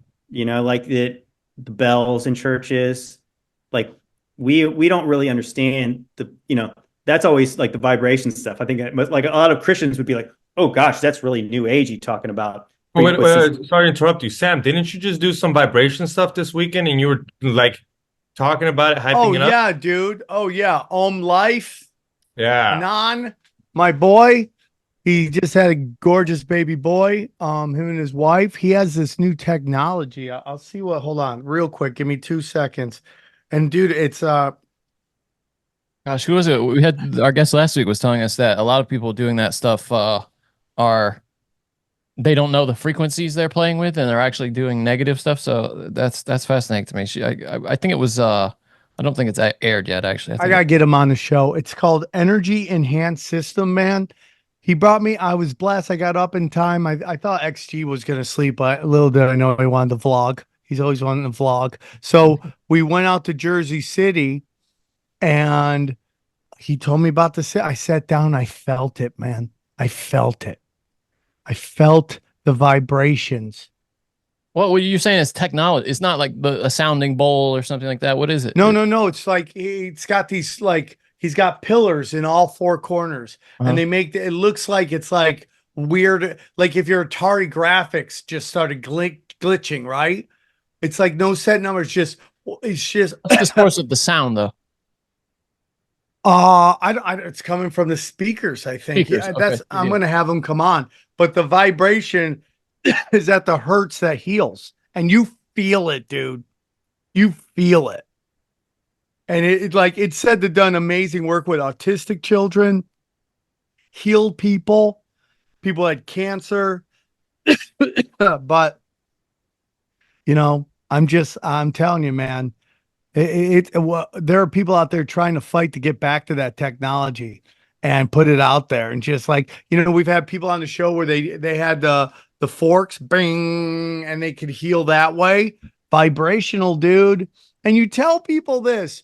You tell people there are holistic ways to deal with stuff. Nope, I want to put petroleum in my body. That's how I think I'm going to fix it. And sometimes these pharmaceutical companies will admit they don't even know what it does. Well, again, it makes sense. Again, if the people who taught us wrong are the people who run the medical business, and if there was anything to this, and again, I'm far from any kind of expert about this. I'm kind of like learning about like the vibration, the frequencies myself. But if it did work, they wouldn't want you to know that. They wouldn't obviously. They want customers for life. So why would they ever want you to get healed free of things they can charge you for forever? Make a customer out of you. So it's interesting, and like as somebody would say, like biblically, a guy I know did a video about this. It was pretty interesting. He was talking about, I guess, like the vibrations or the frequencies of like certain fabrics.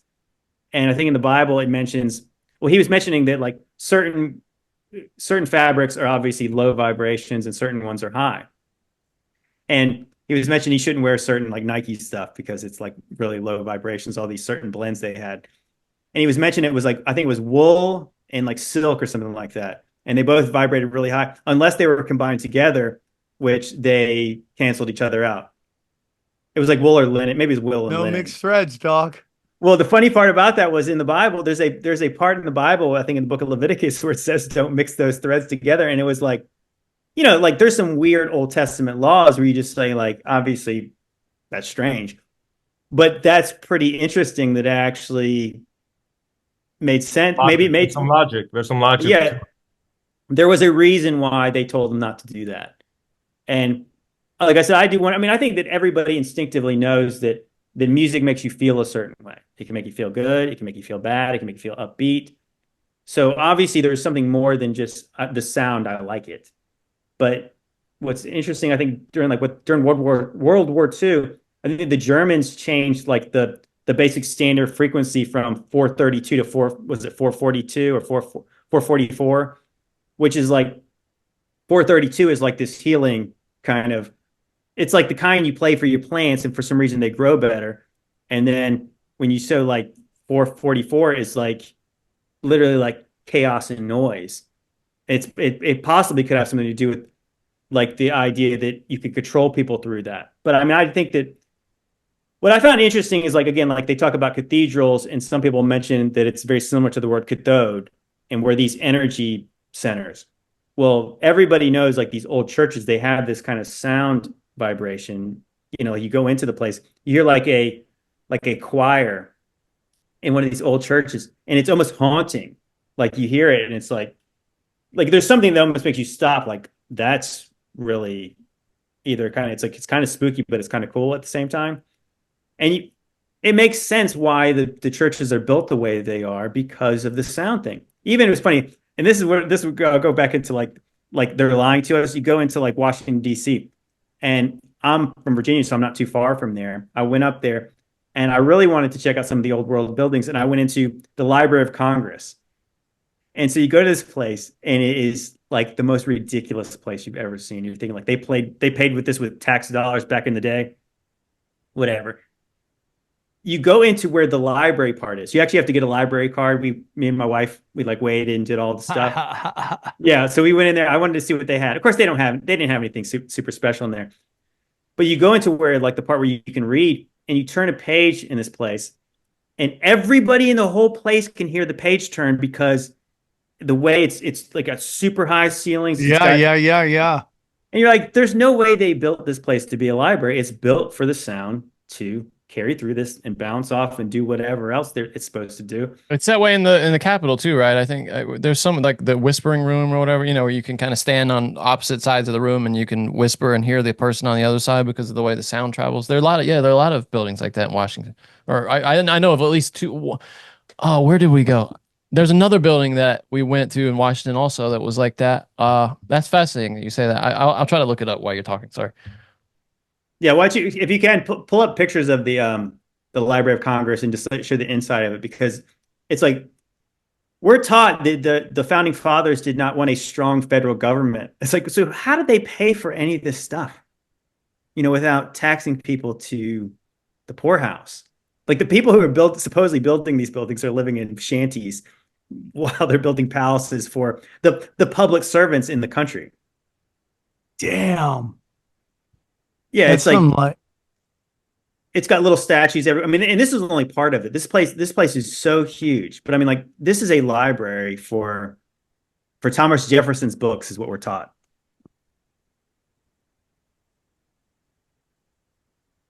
I mean, you know what I'm saying? Like, does that looks like you'd expect that to be at the Vatican, right? Mm-hmm. Yep.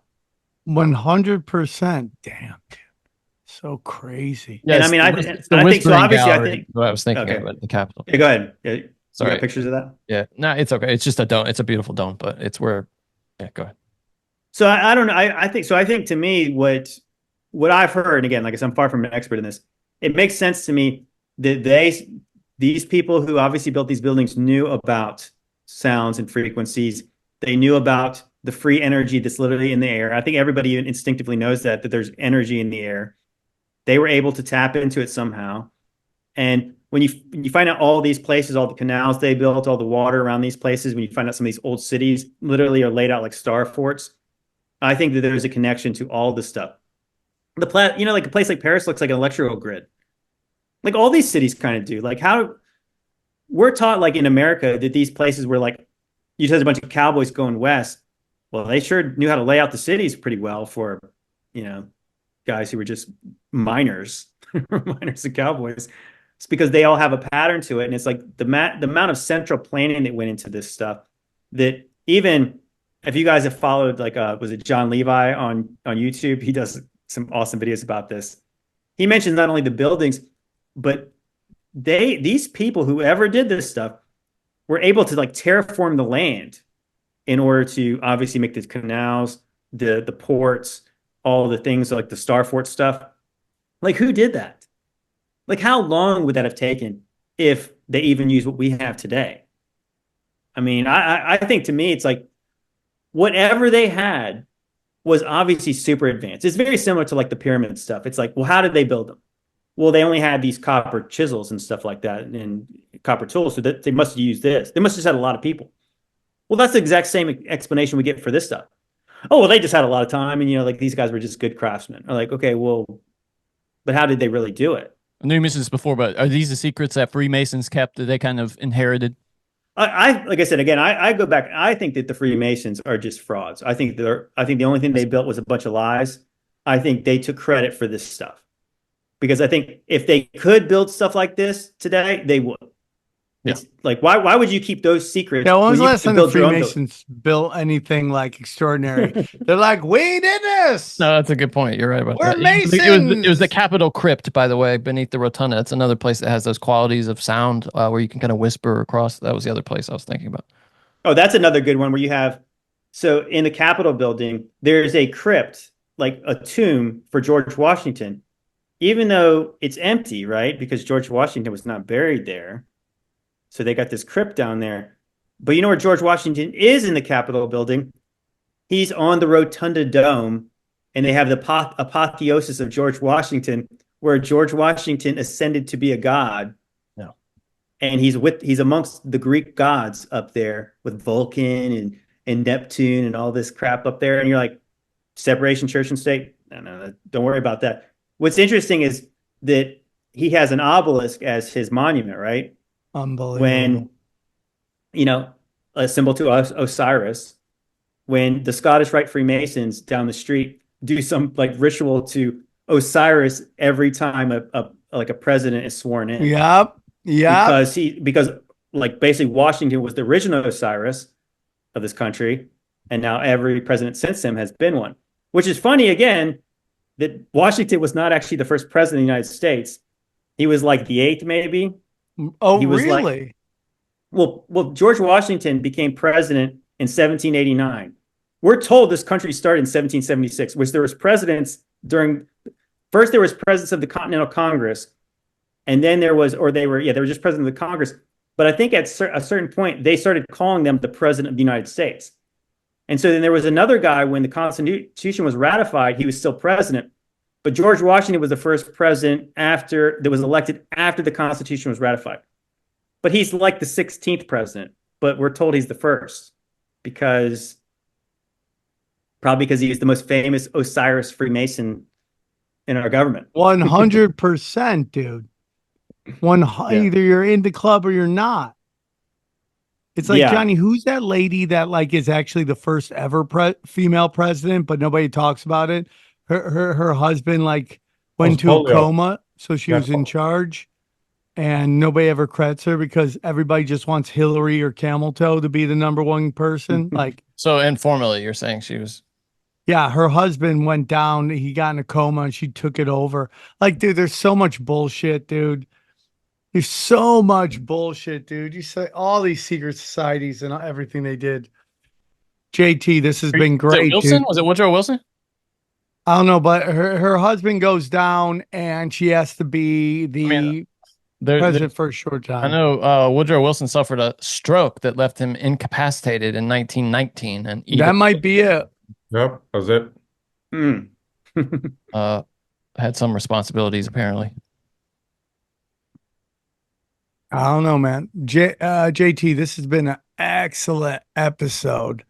Yeah, what's her name? Yeah, Bowling Gath Wilson is the second wife of 20th president. Yep, served it. Yeah, he went down. He took over. She took over, but they never want you to know that. Well, I mean, she wouldn't technically be the president, though. She was president, though. At one point, she had executive power. Well, but oh, really? Formally, I mean, Johnny, she was never hating women. Johnny, stop hating women. Why do you got to hate women? I mean, that's like Dick Cheney was the president, right? But he wasn't the president. You know what I mean? Okay.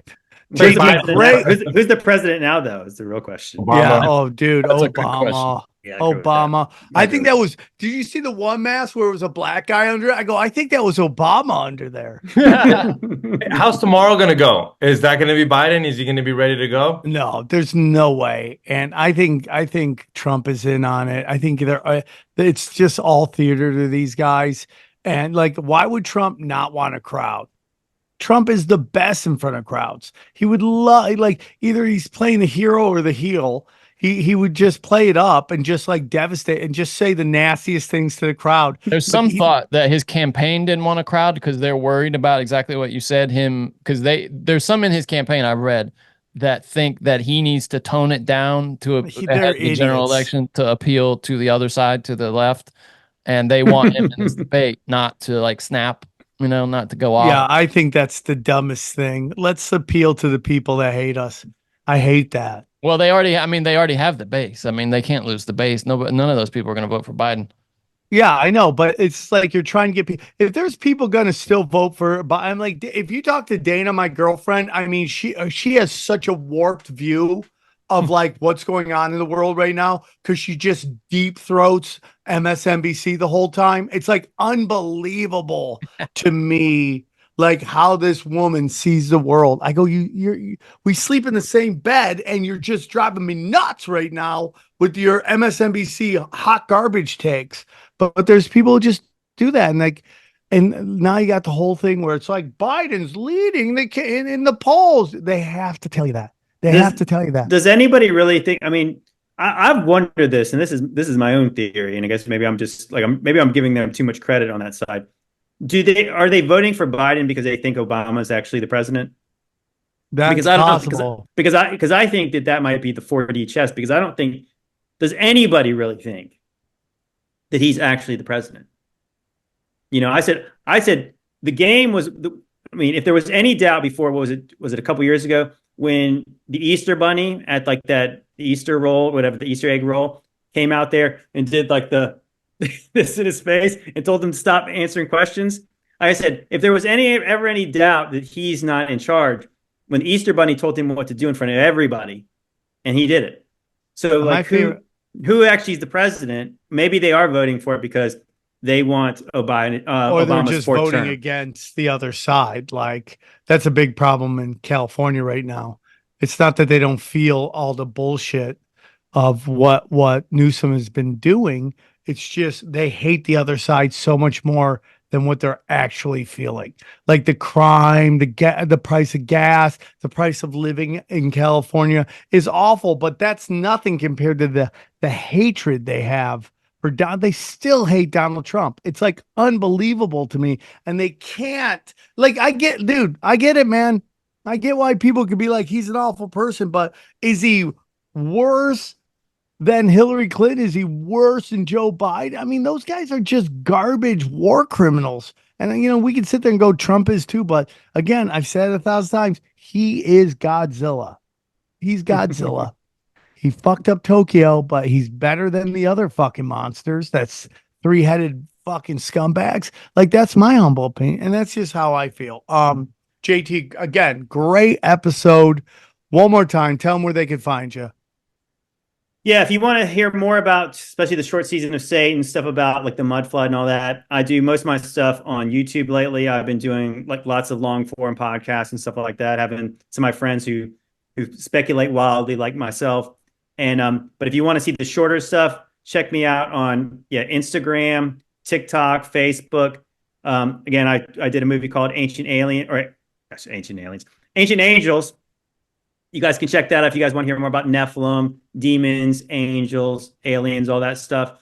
But yeah, Sam, I really appreciate you having me on, man. This is again, I've enjoyed this time probably more than the last time. Well, thank you, buddy. It's always a pleasure. You have an open door. Anytime you got a project you want to come on, we'll get you back on. I loved it. Again, guys, go check out SamTripoli.com. Grab your tickets to my, I think it's July 24th is Comedy Chaos. But before that, I'm in Kansas City. We'll see how it goes, man. Just nothing but hanging, nothing but banging. Boom. Let's go. Come on. Tell me that wasn't fire. It's always fire, but it always gets creepy with the whole orphan trains. Like, I love that. I love this topic, but then you have to bring that up because how did you populate America? How did you build it by yourself? It's crazy, dude. Thanos as God. That's crazy, dude.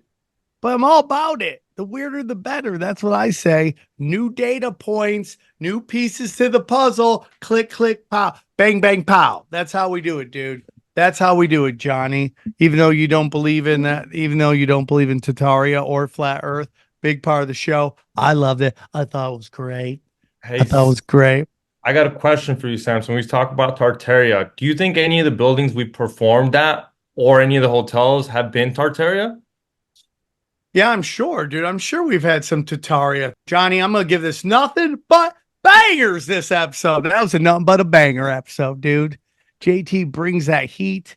I love his idea about Antarctica being Israel. Let's go, bro. Nothing but bangers right there, dude. Daddy's giving it a nothing but banger episode. That's how it goes.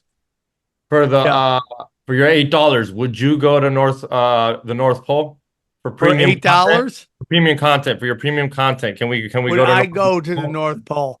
Yeah. Dude, yes. Well, but the North Pole ain't the ice wall's in Antarctica. Well, he just said the North Pole. He didn't say Antarctica. I'm just going to the North Pole, Okay. which is near the end of Alaska, right? Or something like that. I don't even know.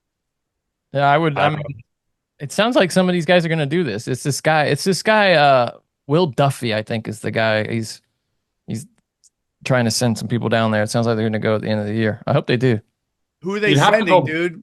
Well, I don't know. He Flat invited a Earth bunch of Dave? people, but it's going to be some flat Earth people. Yeah. By the way, I'm going to tell you something right here, right now. Flat Earth Dave is really cool. He's fun to hang out with. Oh yeah, I saw you guys. I saw a picture of you guys. Flat Earth Dave is pretty cool for a Holocaust denier. He's a pretty cool guy. He's a great guy. He brought us up on stage. It was great, and Sam kept calling him that in front of like 300 people, and he just kept getting red. It was hilarious. No, he wasn't getting red. He was laughing at it. That's the best part. He was laughing. The whole crowd was laughing. That's how great tinfoil hat crowds are. You can say anything, and they go, "Okay, I'll see the comedy in that. Let's go, bro." It was great, dude. Flat Dave is a G amongst G's. Guys, if you go to SamTripoli.com, that's SamTripoli.com, you get all my dates, you get everything, you get all my premium content, which is fire, dude. You get my dates. I'm in Kansas City. You go to Sam, you get all my dates, dude. You get all my premium content. Been dropping it. You're like, where's Sam's this? Where's Sam's that? The first place it goes is SamTripoli.com. Grab your premium content. I'm putting up stuff all the time. Go back a little bit. Yeah, go down. Dude, Rockfin, $15 for 400 entertainers, content creators. Chaos Twins, second episode about to rock. For those about to rock, we salute you. Yeah, dude, more Chaos Twins. Cash Daddies is on fire. Talk about it, Johnny. Tell them about Cash Daddies. How he's always killing it on Cash Daddies. He had a couple of picks this week. We're going to see how they pan out. I don't want to say them here because by the time you hear this, not going to be relevant information. But yeah, how he's been crushing it over there. We're up to I think maybe the highest number of people we've had in the group since it started. So it's a very It's community. inception. Okay, there we go. Then you guys go to the t-shirts, bro. There are so many new t-shirts coming out. Look at that. Tinfoil has life. All right. I don't know why he said that's a limited edition. It shouldn't be a limit. I'm going to talk to him about that. If you buy as a limited edition, my apologies. We do not we're not going to F around here, dude, but I don't think that should be a limited edition. Bang, bang, pow. The people love it. Bang, bang, pow. This one was flying this weekend. They love it. I'm Some basically girl was Chuck like, Norris this with lives in my guns. head. Yeah, I need it to be colored though. I gotta talk to him about that. And then yes, more and more. Go to Tinfoil Hat or SamTripoli.com. Grab the banner. We got Wise Wolf Gold and Silver, like we said at the beginning. Go to SamTripoli.gold. Use a promo code Tinfoil and get in the Wolf Pack, dog. Get in the Wolf Pack. That's right. Precious metals. Grab it now, dude. Your money is literally worth nothing. It's it's not worth anything. I'll take it. I'll take it from you. Yeah, Johnny will take your Nothing. paper I will napkin take it. money.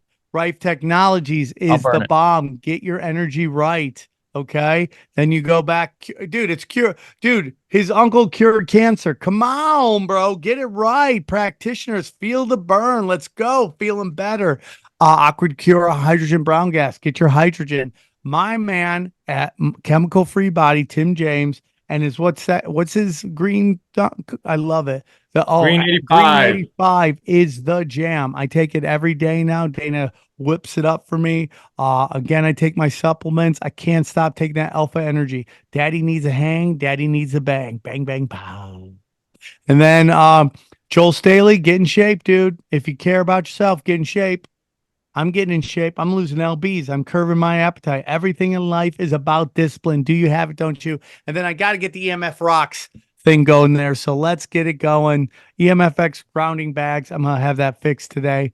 Nuke Social. I'm going to start doing some live streams on SamTripoli.com. I'm talking to the web guy now. Join all the tinfoil hats on Telegram, 0 telegrams. Go down.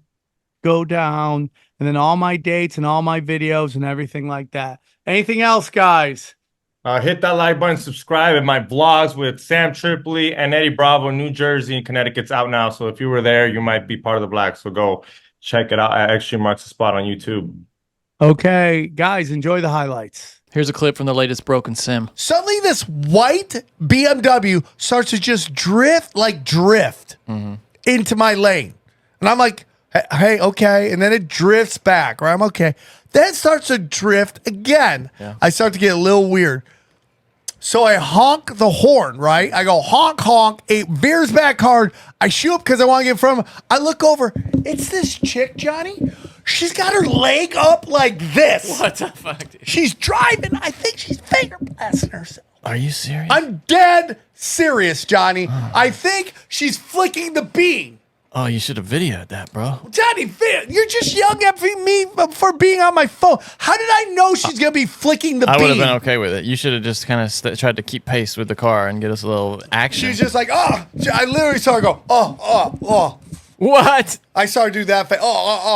Oh. Like well, she just like, oh, shit. That's sex addiction right there, dude. If you can't even wait to get home. I think a lot of chicks do it and stuck in traffic. With their leg up in the air like that? I don't know about that, but what else are you doing with your leg? Basically, no, yeah, it doesn't make any sense. Yeah.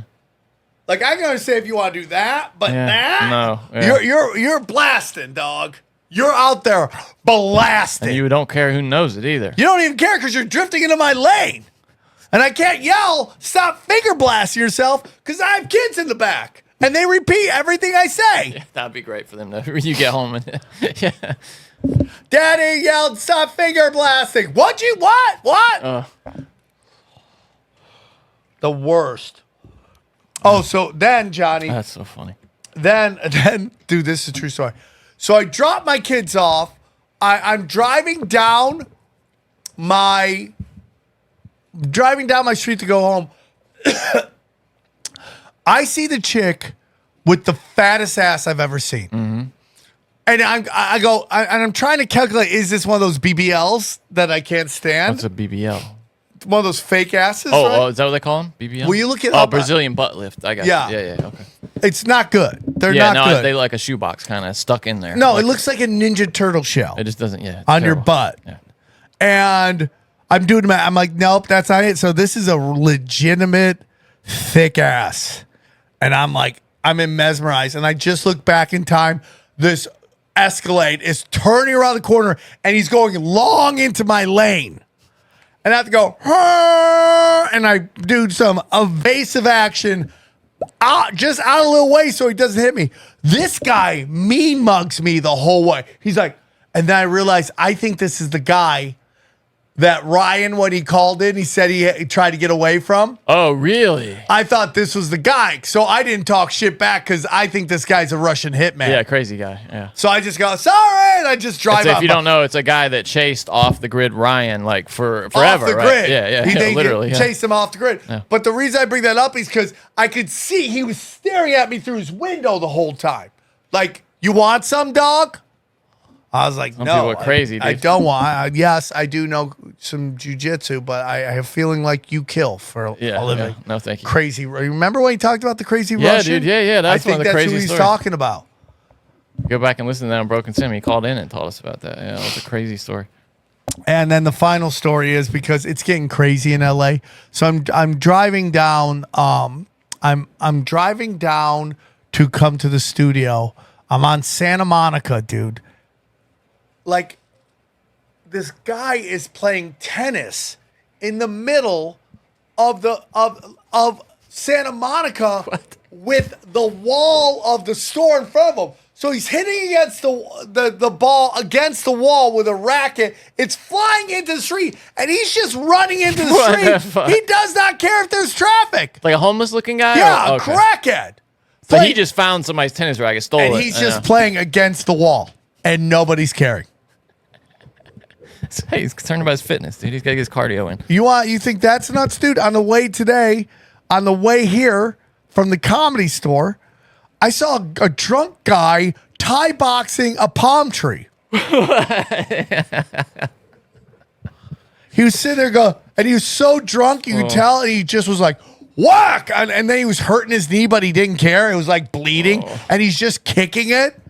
Oh, so gross, dude. Yeah, it's like we're living in a crazy town, Johnny. Terrible, terrible, terrible. It's not right. I told you I think we talked about it here the other week. I got that guy shitting, just stand up shitting on the sidewalk, man. That's the worst. And it was a man in a dress. It wasn't like a trans. It was a man in a dress, very clearly. And he had the dress pulled up, just straight up shitting. Did he shave his shoulders? I couldn't. Shoulders? Yeah. You have hair on your shoulders? I have hair on my shoulders. I don't have any hair on my shoulders. Really? No. Okay, well, you're not a furry guy then. No, I'm on, my legs are really hairy, but the rest it's of like you's I'm wearing not? pants. Yeah, it's So you're like crazy. a weird kind of like right here in the middle of my mystical chest, and then animal. like this is like I'm wearing legs. You're like I'm a minotaur. you're a minotaur. You got like That's horse. right. Yeah. You know, you got Totally. horse's legs and then a man's body. That's exactly right. Yeah. And you're hung like a horse, right, Johnny? Well, That's where you jump in. Yeah. You know, have you ever seen the horse though? The thing about the horses are all growers. Because like the horse, their dick goes in. And then when it's time to pee or something, then it gets all floppy. Johnny, have you ever you remember the video where the guy went swimming at like a bass fishing? Bass Pro Shops kind of Yeah, thing? you remember that? And Yeah, he got out and he had a little dick and everyone's like, look at his little dick. I don't remember that I'd like to argue that probably most guys who went swimming in a Bass Pro Shops are sitting like that. Yeah. Most guys are growers. Yeah. Very rarely do you have banana dick where it's just hanging out the whole time. And I think most of those guys just have huge dicks. It's not grower and shower. It might not even be really a thing. I'm not sure. But about it doesn't grow anymore. It just gets harder. Yeah, right? but they're usually just big though. Yeah, they have big dicks and they just aren't growing out. No, I think that's part of it. Yeah. There was a lot of dick in the new season of The Boys. I started watching. Oh, by the way, today is House of Dragon. I watched it. Yeah. What'd you think? Pretty good. Yeah. Is it woke? All I'm trying to do is Not just really. ignore woke shit. Not really. Okay. All right.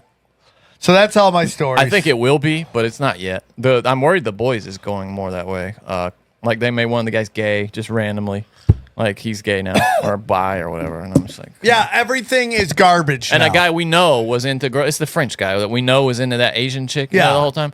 Now he's like making out with dudes. Maybe it was so traumatizing that he's like, I'm just gonna go gay now. Yeah, I mean, they don't even support it with the story. I mean, we got a mystery package. You want to do that? Yeah, let's do mystery package. Then we'll do your stories. We go deep, homeboy. Aaron, open your mind. Drink from the fountain of knowledge. There's lizard people everywhere. That's some interdimensional shit. Wake up, Aaron. This is only the beginning. Dude, you just blew my mind. Tinfoil hat.